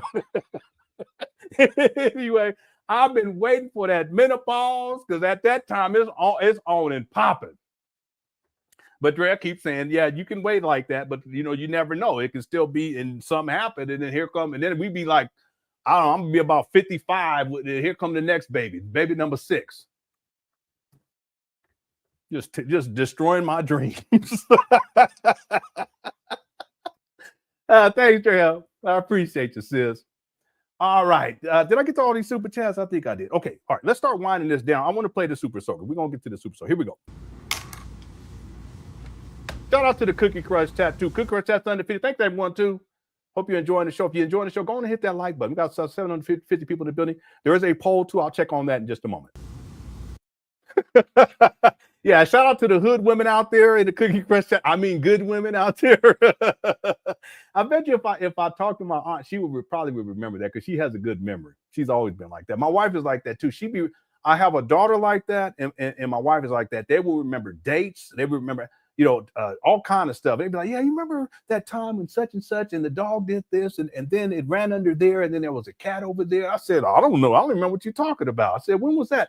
That's when we lived over there. I said, I don't even remember living there. What are you talking about? But they have that mind for that. I don't have the mind for that, Thanks, Derek. Hope you're doing all right too, bro. Thanks for the super chat. Okay, let's go. But real quick, but real talk though, when I talk about the menopause, and I talk about it's respectfully, but it shows appreciation too. In my mind, me and my wife, we've been together for such a long time, and the truth is that we can't have children forever. Okay, we have 5. The oldest is a teenager, or the youngest is a teenager now. And at my age, and in my opinion, I just think that I'm too old to have. Would I like to have more children? Like, let's say if I had $5 million, $10 million, something like that. Yeah, probably. I would go for it. But at my age, it's just not something that I think would be, at least at this point, it just wouldn't make sense. But even still, I'm still at my age, and we've been together for 25 years. I'm very much attracted to my wife sexually. And it's just real talk, and not to disparage any of you men out there, but I'm telling you, it's not just about the sexual attraction, because the sexual attraction, it's a derivative of something much more deeper than that. And like I was talking about earlier, it's about all of the bonding that takes place as you interact with this woman over for, in my case, almost 25 years. It's a blessing. That's what I'm saying, you know, and to have that is a blessing, but you have to work at that to really maximize on that blessing. And that's why I want that. I want that for everyone. I want that for men. I want that for women. And if I was able to be blessed with that at the age of 25, anyone could be blessed with that at any point in their life. And when you have that, for me, it just gives more purpose to my life. It really does. My wife gives me purpose. My children gives me purpose. Y'all give me purpose too. You know, I wouldn't be up here for all these hours unless what I feel when I'm here. Even for me to joke, real quick, and then we're gonna get to it. You guys, part of what you guys have done for me is you've made me reach deeper into the humor that I wasn't tapped into. If you guys go back to when I first started doing these videos on Umar, I wasn't tapped into that.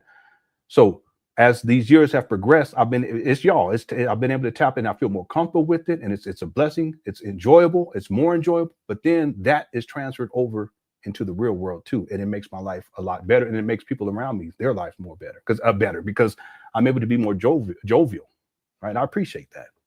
See, that too is part of relationship building, and that too is a part of the bond. So you can look at it in terms of Cookie Crush Chat, which is special because you don't see this everywhere. But then you can look at in terms of relationships, and that's why I'm talking about intimate relationship. That's why it's important. I'll be telling men, find you one good woman, settle down, commit, and build a family. Do that, and then the bonding over months, over years, over decades, and in my case, we're getting close to 25 years. Blessings will flow. Okay. Just like here in the Cook Crush Chat, blessings have fun. I appreciate it.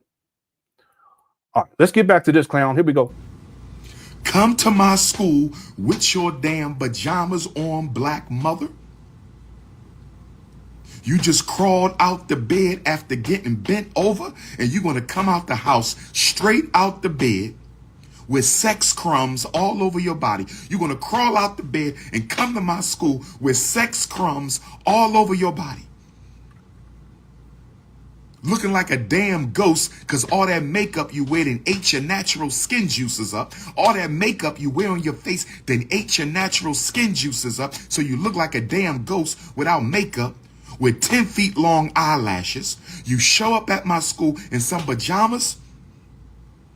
I'ma grab the super soaker. I'ma grab the super soaker water gun. I'm going to grab the super soaker water gun. I'm going to aim at your weave, your perm, your blonde extensions, and I'm a super soaker your ass from head to toe. See the violence in this guy? Look at this. He's supposed to be a principal and a school psychologist and a therapist and the most requested scholar. Your weave, your perm, your blonde extensions, and I'm a super soaker your ass from head to toe. See the sniff? Oh yes. Oh yes. FDMG. Let me just be clear about something too. Because he's not at home base and he doesn't have access to the substances, it's more difficult for him to keep his composure because at this point he's fiending for the next fix. This is another thing you can look out with, of course, with Umar. There's times where Umar, he's just wilding out and people say, he's crazy. Well, part of, it's mental health. Yeah, that's part of it. But the other aspect of it, in some cases, is that he's in withdrawal. So he's unable to contain himself and maintain himself and keep his composure because he's agitated. See? FDMG is coming, baby. FDMG is coming. You got one time to show up in your pajamas. See? Damn. That is so unprofessional. Look who's talking. To crawl out your bed with your man's juices dried up on your thigh, your juices dried up on your cheeks, What? And you crawled your ashy ass out the bed with sex crumbs all over you in your nasty pajamas, and you think you're going to come to the Frederick Doug, and you think you're going to walk into my school, and then you're going to drop them off late. Most of you pajama queens, most of you pajama mamas, that's what I'm going to call you, pajama mama. Are you a pajama mama? Are you a pajama mama? Are you that pajama mama who be crawling out the bed with sex crumbs on you? Putting your dusty pajamas on flip-flops? Crust in your eye, crust stash around your mouth? Bridget, don't do that. Shout out to Bridget. Let's go. You didn't go to bed till 4 o'clock, so you woke up late? Because your bend over session didn't start till about 1 in the morning. Bend over session. So Mike got free from selling his weed pack. So Mike didn't get to your house till 1:30. You and Mike didn't go to sleep till 4 o'clock because y'all was making black magic. And so you want to bring your son late. You want to sign him in late. Oh, Dr. Umar, I'm so sorry I overslept. Dr. Umar, I'm so sorry I overslept. And you think you're going to bring your late ass in my school? You think you're going to bring your late ass in my school with sex crumbs all on you? I'm going to line your ass up. I'm going to line you up. I'm telling you right now, black mother. He is. He's nasty. The thing is that this is in his imagination. He's creating this whole scenario in his own mind. It's not a reality. And I've talked about this with Umar. I find it fascinating from a psychological perspective. Oftentimes, Umar, he will propose things as a hypothetical, but then he creates it in his mind as a reality. It's another mental health issue with this guy. It's not real, but he talks about it as if it's real, as if it's happening. Well, in this case, this is what he's coming up in his own. This is what he's creating in his own mind. This whole scenario, this is all Umar. It's not reality. It didn't happen. It's not going to happen because the school's not, it's never going to open a functional accredited school where parents are paying $500 a month for their children to, and then they come late and then he's going to super soaker them because they got the sex crumbs on them. Who talks like this? But see, this is Umar's imagination in his mind. Remember, food, sex, drugs. Wasn't he talking about McDonald's earlier? And he know the whole menu, right? And he said he didn't know the fish fillet and how he didn't know how the fry pack got the French fries didn't get right. Food. This is all sex right here. And drugs. Well, what are drugs? Well, the drugs is all the sniffing. Hello. See? He's nasty. He's a pervert. That's what I say. He's a perverted individual. He's a sexual pervert. That's Umar. That's why he talks like this, and he's perfectly comfortable talking like this. But you know, this is how he thinks. This is his imagination. And bend over. What? Why are you online talking like that, bro? Remember, he went off on Zorro and he says, "You think I want to bend that over?" Looking like a werewolf, talking crazy. That's a principle. That's a black leader. Real quick, could y'all imagine Martin Luther King giving a speech? I have a dream. I have a dream to get to the mountaintop. I have a dream to rise up. I have a dream to super soak your ass because you got sex crumbs because you was bending over. Oh, huh?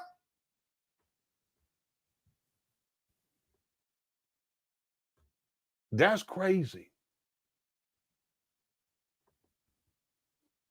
But that's Umar. He's a freak. That's what we call. He's a freakazoid. That's what we called it back in the day. Where I come from. Y'all probably may have different terms. Depending on. I'm from Southern California. We call them freakazoids. Anyone from Southern California, you know what I'm talking about. But if you're from somewhere else, it may be a different term. You know what? That lady, that girl right there, she the freakazoid. Don't go there because she be You see that dude over there? He's a freakazoid. He into that freak off. This is way before P. Diddy. It wasn't all on that level with the baby oil, all that with the fish, because they was doing stuff with fish. That's what the people said. These poor fish, they called them fish fry freak offs, and they was dealing with these poor fish in the bed. And they wasn't getting regular fish like the halibut and the trout. They wanted to get the exotic fish from other countries and bring them in over for the P. Diddy fish fry freak off. We call them freakazoids. Well, that's Umar. He's a nasty freak. He is though. And he be calling little girls nasty. I got these videos where he's talking about how he's gonna have these college tours, but he don't want to deal with thanks SH Play too. He don't want to have the girls. He wants to just have the boys for the first one, even though the first one he had boys and girls. He because he don't want to have to deal with the girls' energy. I said, what? And he says, because they nasty. What? What you mean? But see, that's Umar in his mind. He's a freakazoid. See, I'm gonna tell y'all something too. I know we done gone off today, but y'all started yesterday because that's y'all's fault. Y'all know you are. Umar calling these little girls nasty, like they out here, giving it up and involved in all this sexual activity. That's the predator mentality because it justifies Umar's orientation towards them. Y'all got to be careful with people like this. Well, she's nasty and she all out there. No, he's saying that to justify why it is that he's thinking like that and why he's concocting in his own imagination them doing all of these things that they're not doing in the first place. Just like with the super circle scenario that he creates in his own mind, and they getting bent over and they doing all this and coming to the school with sex crumbs. None of that's happening. None of it's real, but he's creating it in his own mind. But he's justifying them and their sexual activity because why? Because Umar, he sees this school situation as a funnel to get more cooch. That if these black women are involved in all of this sexual activity, even before they drop off their kids late, that this justifies in Umar's mind that, hey, you know what? I might be able to get some of that too. Freakazoid. Pay attention. Lori said this ninja got some wild fantasy. Yeah, that's what I'm saying. And I don't even know what the sex crime, what that's supposed to mean. I ain't never heard that, but that's what I'm saying. He's freakazoid. Umar, when he talks like this, like I said, this is all in his own imagination. Real talk, the school, it's all in his own imagination. Him being the most requested scholar. Here we go. It's all in his own imagination. You know what's crazy too, Laurie? If you said, I ain't gonna say if you said, because I wouldn't want you or any woman in his presence. Let's say if I don't know, let's say Ray, if you sat down with Umar and it was like an interview situation and you ask Umar about the school and you say, yeah, now that the school is open, what do you think is the next step? Umar will come up with a story about what the next step is based upon what, Ray? That the school is open. Remember, these stories that he's telling here is as if the school is open. Remember when in the Big Papa podcast, when he's telling that story, he's talking when he's giving the parent orientation, he's talking as if the school is already open. Ray, if you sat down and you said, Umar, what about these black mothers and them bringing the kids in late and they come in their pajamas and they just been having sex? Umar will automatically flip into a mode where he starts to talk about what happened in the bed, what time it was, what they looked like when they came. None of it's real. But his mind goes there because that's how he thinks. He lives in a fantasy world. And the crazy part about it, Laurie, to get back to your point, is that his followers live in the same fantasy world when it comes to FDMG and him being a scholar and him being a black leader and all this kind of stuff.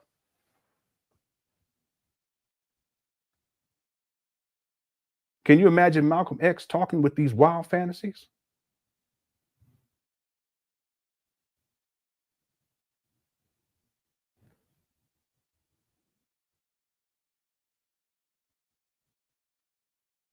Yeah, Umar, he's a disturbed individual. He lives in an alternate reality. Umar, he's delusional. And the fantasies that he comes up with are delusions. Let's be clear about something. Many of his fantasies, if not most of his fantasies, are sexually perverted.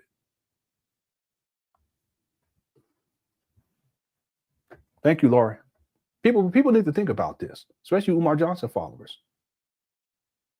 He's a freakazoid, right? Self-hate, yeah. That's the other thing. And thanks, Matt. Like the hat too. I used to be a Braves fan boy back in the day. Understand that even Umar speaking about Black women like this, it's a form of self-hate. Let's be real about this. See, the truth is, and I know some people don't want to hear this, but the truth is that we have been conditioned as men to hate Black women. To some degree, we've been conditioned, unless you've been living in a bubble someplace in Antarctica. You guys go back and go listen to the music that you listened to inside of your childhood. You go back and look and go watch the movies that you used to enjoy when you were a child. I'm talking about Black stuff. And do a critical analysis as a grown adult, as a man who has intelligence, who has wisdom, and do a critical analysis of the media that we were consuming, or in terms of our friend circle and how we used to talk about women. And I'm guilty of it too. How we would treat women when we were younger, right? How we would even treat our own sisters. Because I used to, we called it base, and other people call it capping or snapping. And I used to go in. It's so harmful. I have regrets about that to this day, but that's what we were around. We were around a lot of verbal abuse, physical abuse. So you pick it up as a child and then you do it to each other. Oh, you stupid, you dumb. Oh, you ain't shit, blah, blah, blah. Right? We've been conditioned this way. You guys going to listen to, let me tell you, let me give you a quick example. Then we're going to get back to it. Self-hate. I remember when, I can't remember his name right now. Slick Rick, Lottie Dottie. We like to party. We don't cause trouble. We don't bother nobody. We just some men who's on the mic. When we on the mic, we rock mic night. We rock the mic nights. To all y'all keeping y'all something just to see you smile and enjoy yourself, because it's cool when you cause the coach condition, and we create because that's our condition. Okay, how do I remember that 40 years later? See, it's not just that, because he used to have this one rap song where he's talking about the Black women and the mama want to get with him, and I don't want your wrinkle for JJ. I don't want to say the lyrics, but I know them. But here we are. I don't even know when that song came out, but it's got to be 40 years later, somewhere around there, and it's still in my head to this day. That's just one example of it. And I should listen to that over and over. It was on the tape. Y'all remember the little tapes? Analog tapes, and you put it in the boom box. The younger people don't even know what I'm talking about. Before that, it was eight tracks. Y'all know what I'm talking about there either. Some of y'all know, hit the one. That was all program. I'm just giving you guys one example of it. But all of that is self-hate. And it was training us to treat and to see Black women in a particular way, whether we were seeing consciously or unconsciously. And if you have enough of that over time, well, then it becomes a form of self-hate. I'm just giving one example, because it's not just how we treat Black women, it's also how we treat each other too as Black men growing up. I used to listen a lot to NWA. See? A lot of it's misogynistic, it's disrespectful towards Black women, it's disrespectful towards Black men and boys, and murder this and kill and all this stuff. It's all self-hate. Well, guess what? Umar, if you listen to Umar, a lot of his rhetoric is rooted in self-hate. I'm going to pull your fingernails out. I'm going to spray you down with a super circle water gun. Some of y'all going to sleep for good. 10% of Black boys, we need to take back the streets and murder them, right? That's all self-hate. Well, that's Umar. And that's one of the reasons why Umar is so dangerous. He's a pariah. He really is. And these are all facts too, by the way. I can back up everything I say about Umar with a receipt, including him calling for the murder of 10% of black boys. Okay? Thanks, Matt, for a super chat. You know, real quick, before we finish up here, that same program exists today. It's even worse.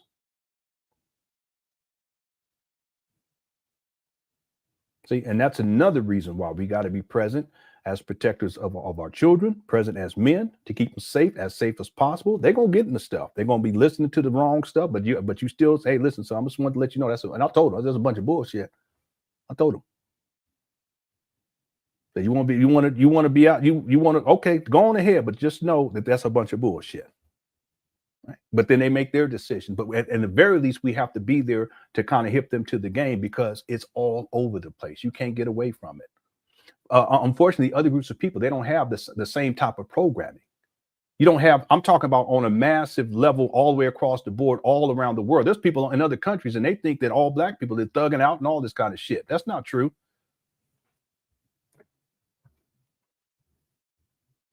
Anyway, I've been preaching too much today. Norman, how's it going? Says no child should be left unsupervised around him. Yeah, I totally agree. I totally agree. This is one of the things that I said early on when I started covering Umar, because I could tell, but even back then. I told the story about someone who was close to Umar, and they probably still are, and they had a child, and they were supportive of Umar. And this was before I started doing Umar Johnson videos, but I already knew something wasn't right going back to 2014. I already knew. And I told them, we were going back and forth. I said, well, you can follow Umar. I mean, I can't tell you not to. I mean, that's your prerogative. That's your right. I said, just never have your child around him alone. That's it. And I left it at that. He has made so many comments because, again, like I said, he's a pervert. He's made so many sexualized comments about little girls and about little boys. That's disturbing. That should never happen. That should be all that anyone needs to hear from anyone, not even just Umar, but from anyone, to know that this is not the person that they should be supporting or defending. He's called little girls who've been essayed. He's called them thoughts, holes over there. He said that they develop thoughtless personality disorder. Don't make me pull it up. Who thinks like that?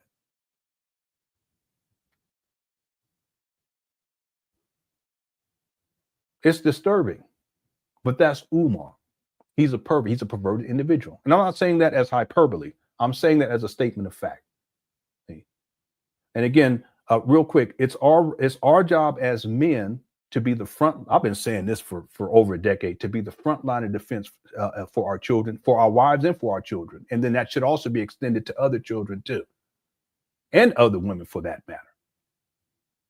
And if we had enough of that going on, then the vacuum wouldn't exist of strong black leadership in the black community for someone to Umar to come up out of the muck and mire and do what he's doing. There would be no need for Umar. He don't even fit the bill in the first place, but as a master manipulator, he presents himself as that solution, even though he's a deadbeat and he's an absentee father and has put his baby mama's lives in jeopardy, the grandmama's lives in jeopardy, and by proxy, the children's life in jeopardy by, on several occasions, doxing them and telling his followers to go up there and confront them. What kind of man? See? So that's why I want to tell people, when people say, well, you keep doing Umar videos, yeah, you damn right about it. You damn right. I'm the one to do it. Real talk. Thanks, Norman, for super chat. Nice hat, nice beard. See, I grow my beard and I look like I'm 80, so I can't do, because it's all gray. I'll be looking like 85, start walking funny. All right, where's my cane? All right, let's finish this up. Then we're going to close out. Here we go. I'm going to aim at that weave. I'm going to aim at that perm and that blonde hair. Y'all know I can't stand a black woman with blonde hair. You know I can't stand a black woman. Oh, I'm going to line you up.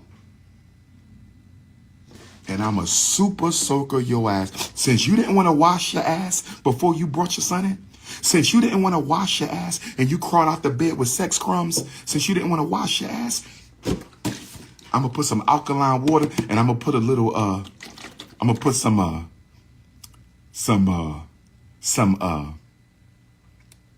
what we call it? The African black soap. I'm going to put some African black soap since you don't want to wash your ass before you brought your son to my school after you had the sex crumbs. I'm going to put some African shea butter soap in here with the alkaline water. In fact, I'm going to turn this into this is a super circle bomb. I'm going to just bomb her ass. I'm going to just bomb. Super circle. See, bomb. This is another, again, like you said, it's coded. It's all about abuse. Real quick, everyone, we got to 381 likes. I'm not here to shame or anything like that. If we can run that up, okay, we're almost done. Anyone in the chat room, if you haven't hit that like button, let's just run that up, okay? Go on and hit that. Let's get that up. They help with the algorithms. They get more people to be able to see this video. If you've enjoyed the show, it'll take you 2 seconds. Just go on and hit it. Let's run it up. We have about 1,000 votes for the. Let me go ahead and close out this poll. How many days out of the year does Umar spend working at FDMG? 79% said less than 30 days a year. 11% said 30 to 60 days a year. 3% said 60 to 80 days a year. And 7% said more than 90 days a year. Based upon my research, the answer is less than 30 days a year. Okay, it could be argued 30 to 60 in certain years in the past, but these days, definitely not. I would go with less than 30 days out of the year. Umar's actually up there where he's doing work. I'm not talking about begging for money or standing around or, talking to dogs or whatever he does. I'm talking about Umar's actually engaged in physical manual labor to get renovations done less than 30 days out of the year. Okay, I'm going to go ahead and close that poll out here. Thanks to everyone who voted. I appreciate it. And if y'all don't mind, let's go ahead before we close out. We're almost done. Go on, let's run that like button up and smash that like button. Okay. All right. Let's go ahead and let me finish. Let me just do like 2 more minutes of this, and then we'll close out. Here we go. I can't stand a pajama mama. Always late, always in your pajamas. Always bringing your son to school late, always in your. Do we have any pajama mamas on the live? Be honest, ladies. If you one of those irresponsible, undisciplined, go to sleep late, drop your kid off late. See, all this is disparaging black women. This is how he sees y'all. Meanwhile, he's the one that's been absent in his daughter's life. Daughters, okay, plural. Sex crumbs, pajama mamas. Where you at? Where my pajama mamas at? Where my pajama? I know some of y'all on here. Stop lying. Where my pajama mama? Some of y'all dropped your son off late to school this morning in your pajamas. Stop lying. Stop lying. Some of y'all dropped your son off late this morning in your damn pajamas with sex crumbs on you. See him reading the comments. They're probably going in on him for talking reckless. Let's move on. See? Be business oriented with the school, not friendly. All right. Okay, so that's the pajama mama rant. It's probably in the top 5. It could be just outside the top 5, but I would think that it's in the top 5. Okay, Seti rant, Zora rant. There's other ones too. The more recent ones, I showed clips of them where he's going in on his baby mamas. Those are probably in the top 5, maybe just outside the top 5. All right, but Seti rant is number 1, that's for sure. Okay, to close out, I want to go back to the original video, and it's only 2 minutes long. I want to play the rest of that. Now I have some final comments and we close out. Thank you guys so much again for tuning on. I hope you all enjoyed the show. Cookie Crush Chat is undefeated. I want to thank the mods for handling business. Thanks to everyone who sent in super chats too, today and yesterday. If you sent in PayPal or Cash App, thank you for that as well. If you sent the super sticker, thank you so much. My PayPal and Cash App information, this is down below in the description of this video. Cookie Crush Chat is undefeated. Let's go back to this video here from May 25th. Here we go. You see a beautiful queen acting less than her best, you still honor her because you're not honoring misconduct, you're honoring the God that lives inside of her. See, that sounds nice, but look what he was saying about the pajama mamas. See, this is all pandering to the black women. He's trying to find some women to sexually exploit. It's all emotionalism too. And for my black queens, I'm going to challenge you to do the same thing. Stay off the internet disrespecting black men. We all we got. We are all we got. And if our children don't see us showing a positive example of what black on black love means. Has Umar ever showed that example? And look at how he does his own children. Ah, boy, he's such a hypocrite. They won't want black on black love. Is he really? I didn't know that. That's not true, Jim. Cut it out. Agitators, I don't think so. Anyway, So let's show them what it means to be black and proud, but black and in love.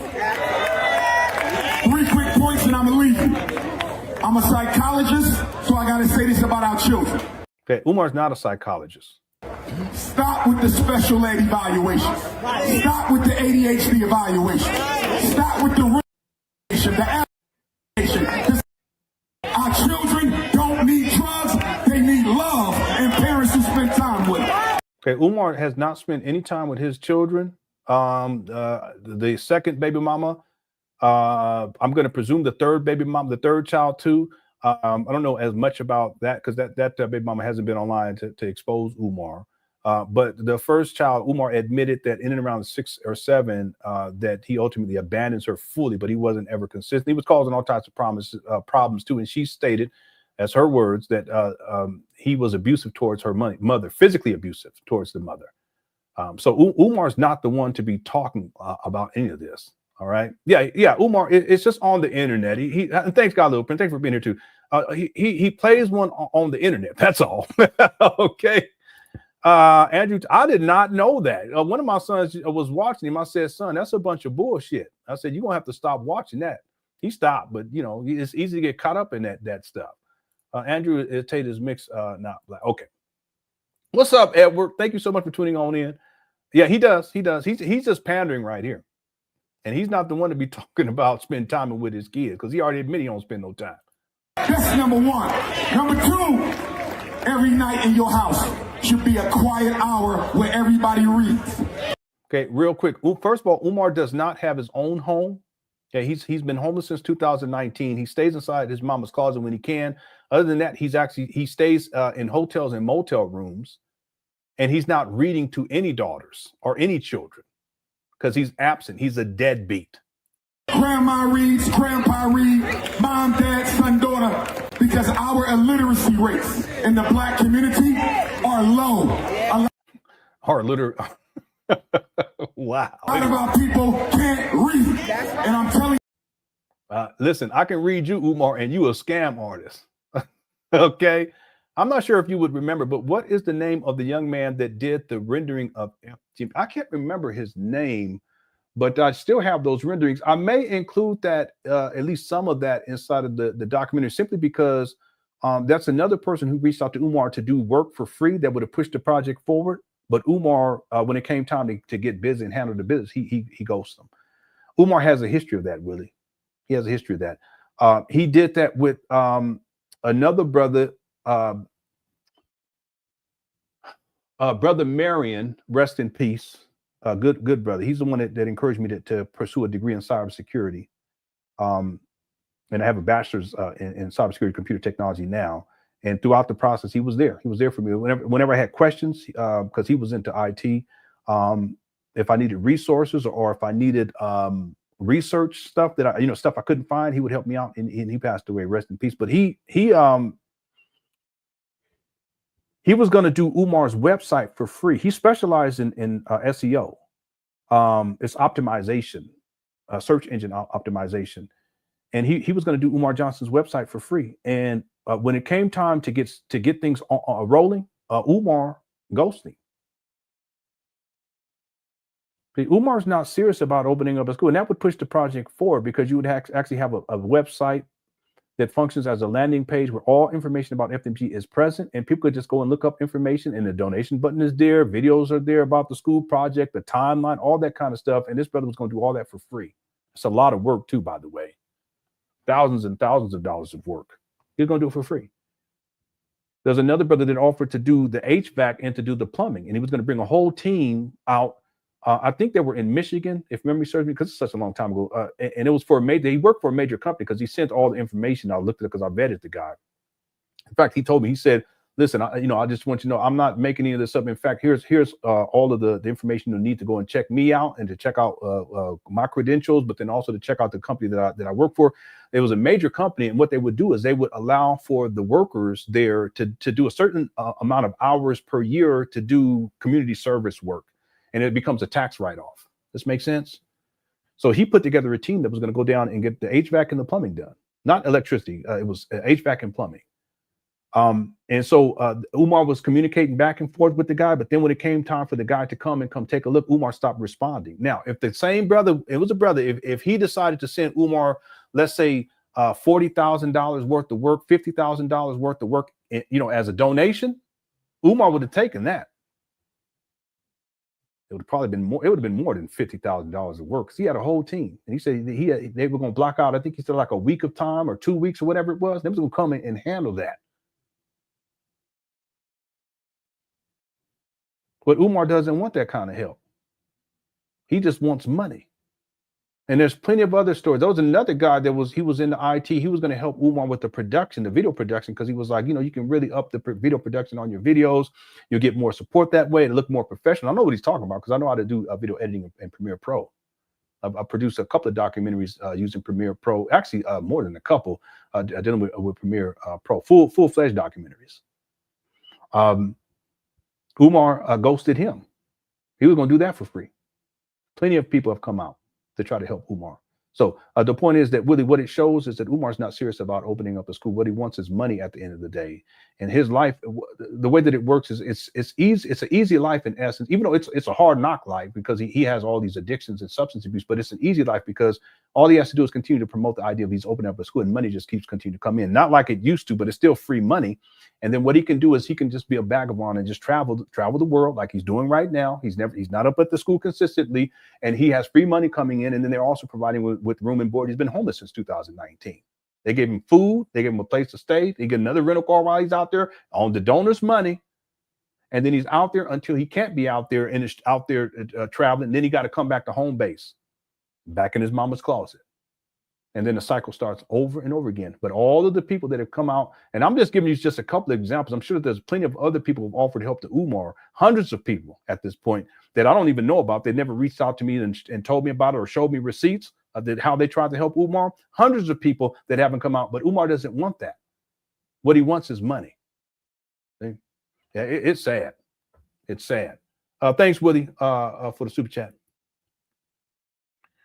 A lady says monetizing on Black love is a dirty scam. Yeah. That's part of what Umar's done, and he's done that in the past too. Remember, a lady, he had the Rules of Romance book. See, a lot of people don't know about this. I don't even know if I have those videos anymore. No, I have them. I still have them because I think I played some of them. But one of Umar's scams, it was a grift. That's what we would call it. Was he used to talk a lot about male-female relationships, out of all people, right? But it was mainly targeting single Black mothers. And so his rhetoric would really be about single Black mothers and relationships. And then that's when he used to have these, he would call them the Rules of Romance and for ladies, for sisters only. In fact, he was going to have a For Sisters Only podcast too, but it was called For Sisters Only.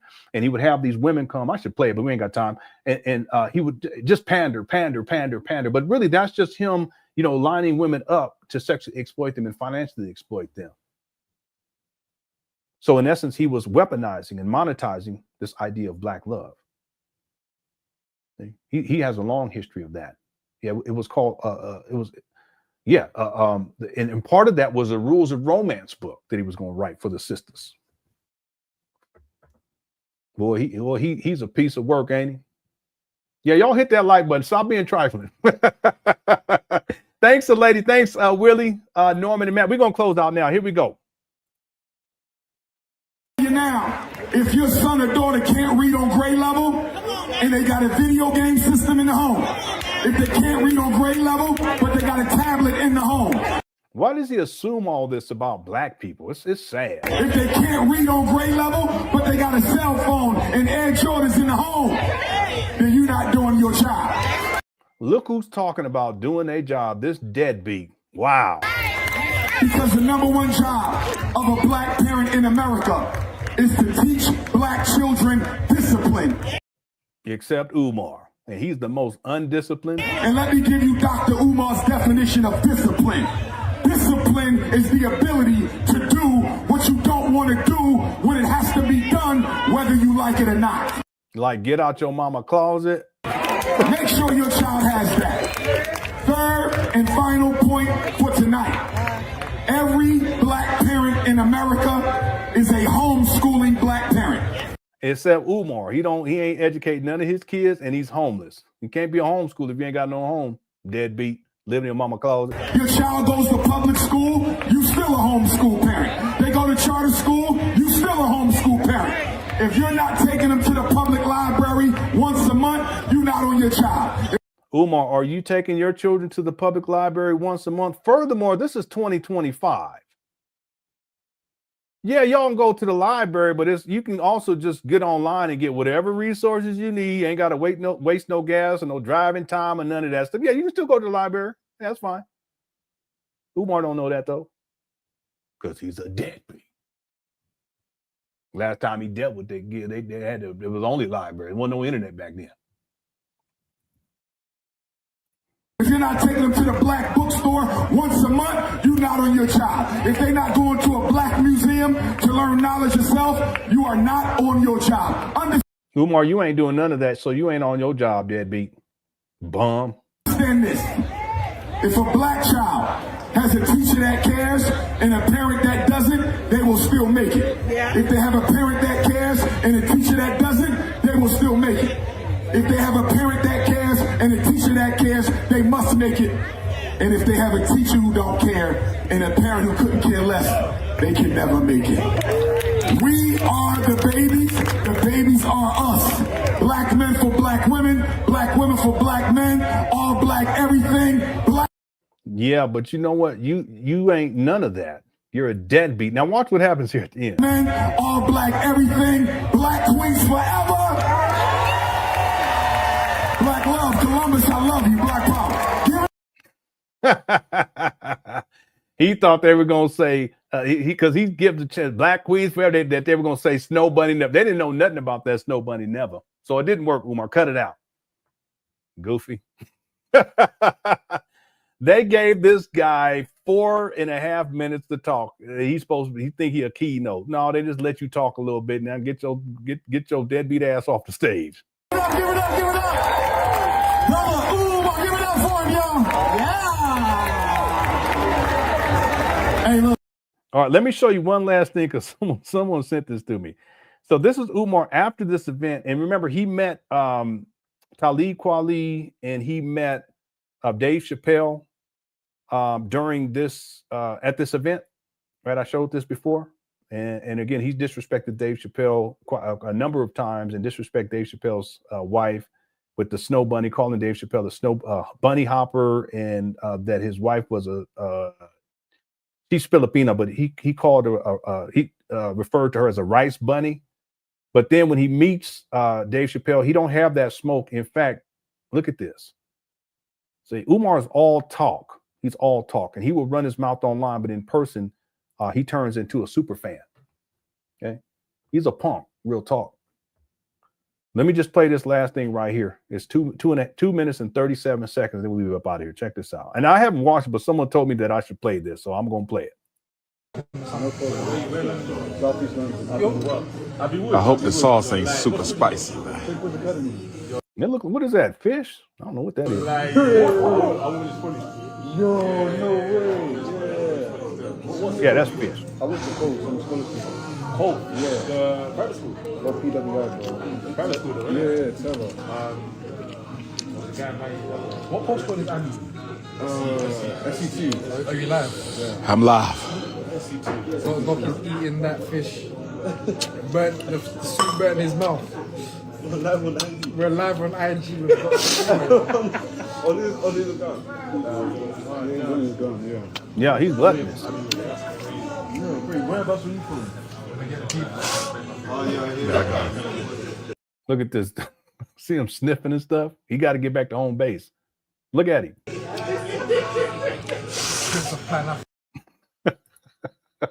When I talk about this earlier, and I ain't watched this video. Here we go. There's someone told me to play it.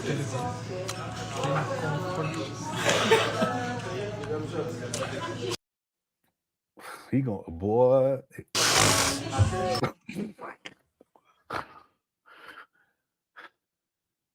What in the sniffles? We're gonna have to rename this guy Mr. Sniffles.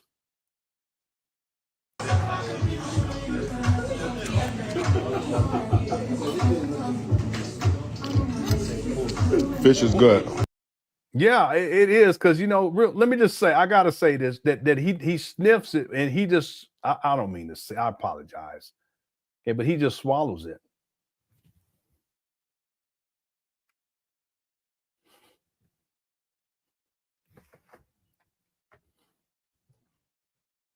That's gross.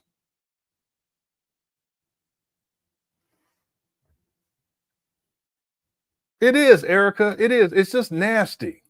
Renee, it's just,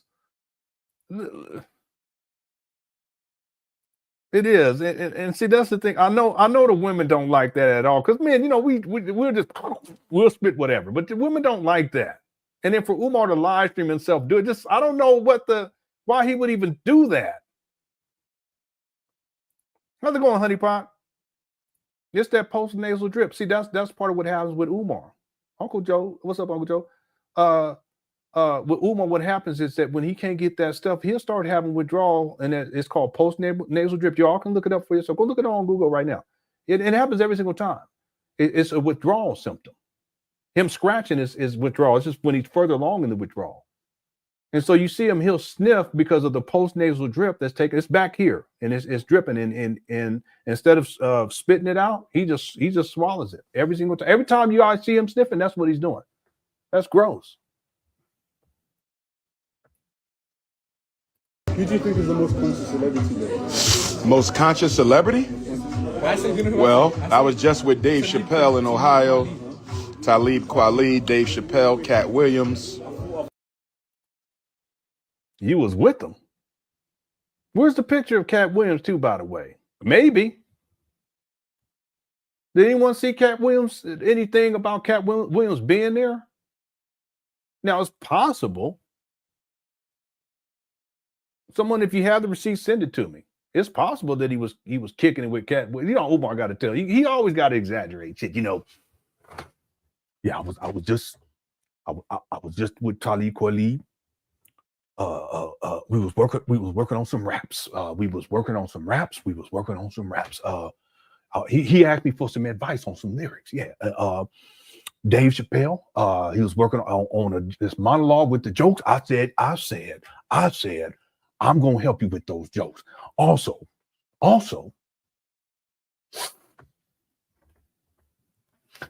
Katt Williams. I saw Katt Williams. We was kicking it. We went out to eat. After that, we went clubbing. We danced a little. I said, what? We danced a little bit and we danced a little bit together in the club. I said, oh shit, no, cut it out. No, you didn't. Yeah. We was slow dragging.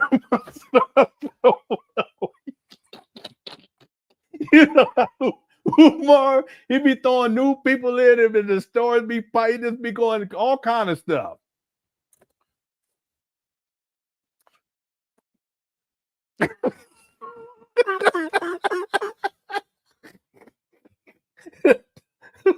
Umar crazy. He's so crazy. Then he start really going crazy.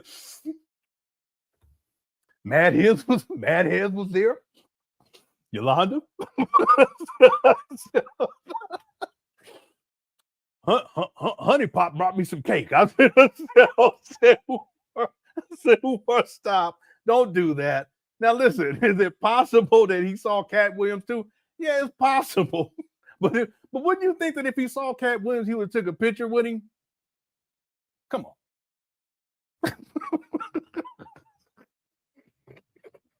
Umar is wild. He always got to exaggerate. He be throwing extra people in there and that they was hanging out. No, you took a picture with him real quick. Dave Chappelle ain't trying to deal with your musty. Dave Chappelle gave you a hug, said, okay, well, that's it. He said, I'm gonna have to talk about your funky ass in the next Netflix special. Okay. And I met Umar, and he was funky than a motherfucker. All right. Let's finish this up. Listen, Cookie Crush Chat, all jokes aside, if Umar was kicking it with Katt Williams, he would have a picture of that. Come on. Now, maybe there's a picture of it. Listen, if there's a picture, someone send it to me. Lenon LenonHonor@yahoo.com, and we'll come back and put it. All right, we'll show it. All right, here we go. Most conscious celebrity? Well, I was just with Dave Chappelle in Ohio. Talib Kweli, Dave Chappelle, Katt Williams. LenonHonor, Karen Williams, Miami Rica. I was Renee, Pearland. You know, he got to keep adding. Still politically conscious. Most Def. Common. Chuck D. Most of your positive. Let me tell you like this. Most American African celebrities are conscious. Like most British African celebrities are conscious. But they subdue it to get paid. They put the money over the consciousness. One guy I wouldn't know about. He didn't put the money over John Boyega. Have you heard of him? John Boyega? I love John Boyega. John Boyega. He's from the same area that I'm from. I love that brother. He said he don't bunny hop. Isn't John Boyega Nigerian? Yeah. He went to Look at this guy. I mean, this guy, he chews like a goat. What in the world? It's like, you know how the cows be doing the curd or whatever it's called? Remember he said he was going to teach the boys how to use forks and how many forks and how to pass the butter and parquet and he's so sloppy. I thought he went Harris.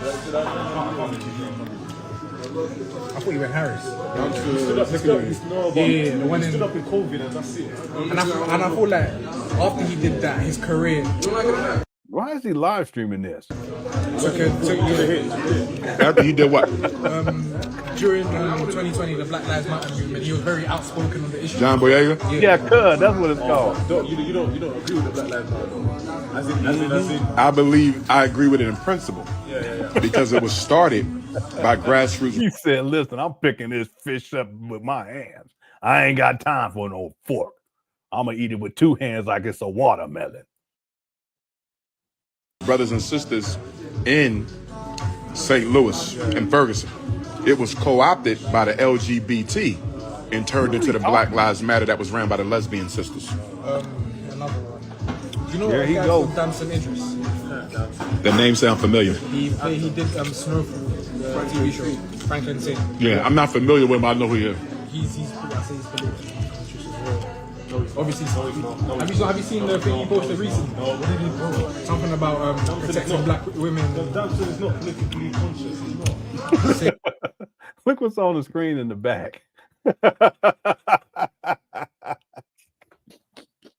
You can't make this up. We got 30 more seconds, y'all. I got to come up with a title to this, too. I have question marks. In the chat room, what will be a nice title? It'll be Umar Johnson History Episode 2, and then something for the title. Let me know in the chat room what y'all think the title should be, and I'll pick one of those, and I'll update this live stream after we're done here. We did get the 40 and 45 likes. Thank you guys so much. Okay, we didn't quite get to the goal, but I'm totally appreciative. Thanks to everyone who sent in super chats too. If you sent in super stickers as well, I appreciate the blessings, as it were. I appreciate all y'all. Thanks to the moms too for handling business. Look at the back. Damson is not politically conscious. He's not. There's not many when you. I haven't heard about him talk about I don't think there's many. Why does he eat like that? It's like a little baby. And he said he was going to teach the boys proper etiquette and how to eat at a table with the forks and how to pass the butter biscuits. There is a Yes. And that's it. All right. Okay, real quick. If anyone has a receipt where Umar is hanging out with Katt Williams, there should be a picture. Okay, please send it to me. I think Umar probably, I don't know for sure because I wasn't there, but he's probably just throwing Katt Williams in there. Because he always exaggerates. He has 4 buildings. There's only 3 buildings. It's fine with 3 buildings. He has 6 degrees. He actually has 5. There's 2 schools. He has 2 schools. No, he has 3 abandoned buildings. But he always exaggerates. So he says Talib Kweli. Yes, I said there's a picture of him with Talib Kweli. That's awesome. He says I was going to say Tariq Nasheed. Dave Chappelle.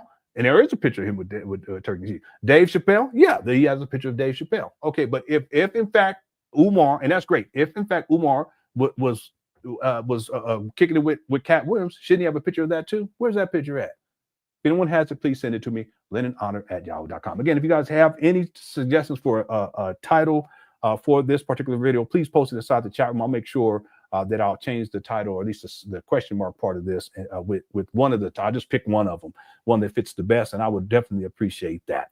Okay, I hope you guys enjoyed the live stream today. I wasn't planning on doing it, but I'm glad that we did. I think it was a classic. Every once in a while, we'll have a classic, and that, in my opinion, it was a classic today. So I want to thank everyone again for tuning on in to this live stream. Again, thanks to the mods for handling business. I appreciate y'all. Thanks to everyone who sent the super chats. I appreciate y'all. And everyone inside the Cook Crush, thanks for tuning on in. I really appreciate y'all. And I do not take you all for granted at all. You brought so much joy into my life, and not just during these live streams. It actually filters into my family's life too. You guys have helped to transform me into, what is the word? A more humorous person. And these days and times is very important. Very important. Thank you guys so much. I love you all for that. All right. Thank you all again for tuning on in.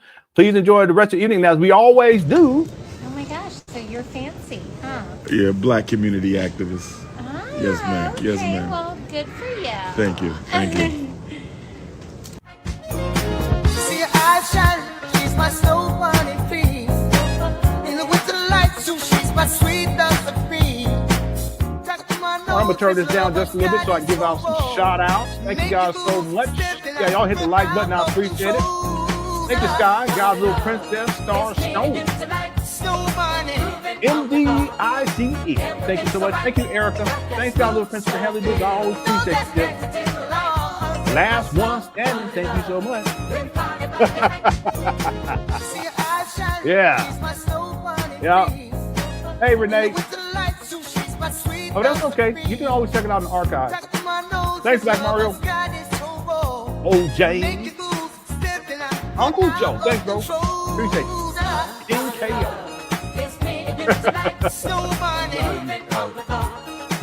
All right. Thanks, Sister Family. Yeah, you got it.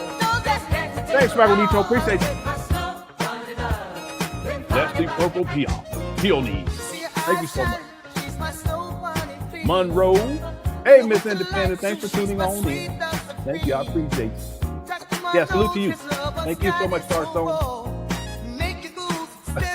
There you go. Disgruntled Penguin. Thank you.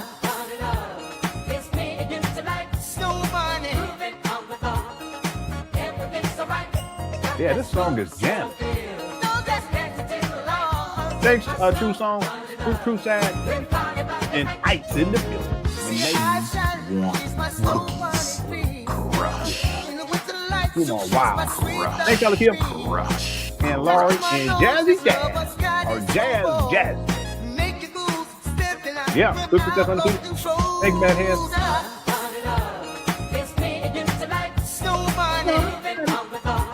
Thanks, Golden Child. You can stop the video. Thank you, Nurse Alexa, for tuning on in. Appreciate you. Oh, yeah. For the sake of logic. I like that. Thanks, Minky. Appreciate you. Yeah. Yeah, love you too. Thank you so much, Sky. Last call. Love. Thanks, John. Good to Hey, BH. Thank you, Bridget. Everybody else, too. I appreciate y'all. Please enjoy the rest of the evening. We'll be back soon. I'm not quite sure when, but we will be back soon. Please make sure if you haven't hit the like button as you exit the bit, and go and hit that like button. I appreciate that. Appreciate each and every one of you, and I'll be back very, very soon. Okay, love y'all. Y'all take care. Peace. Cook Quartet's undefeated. Peace.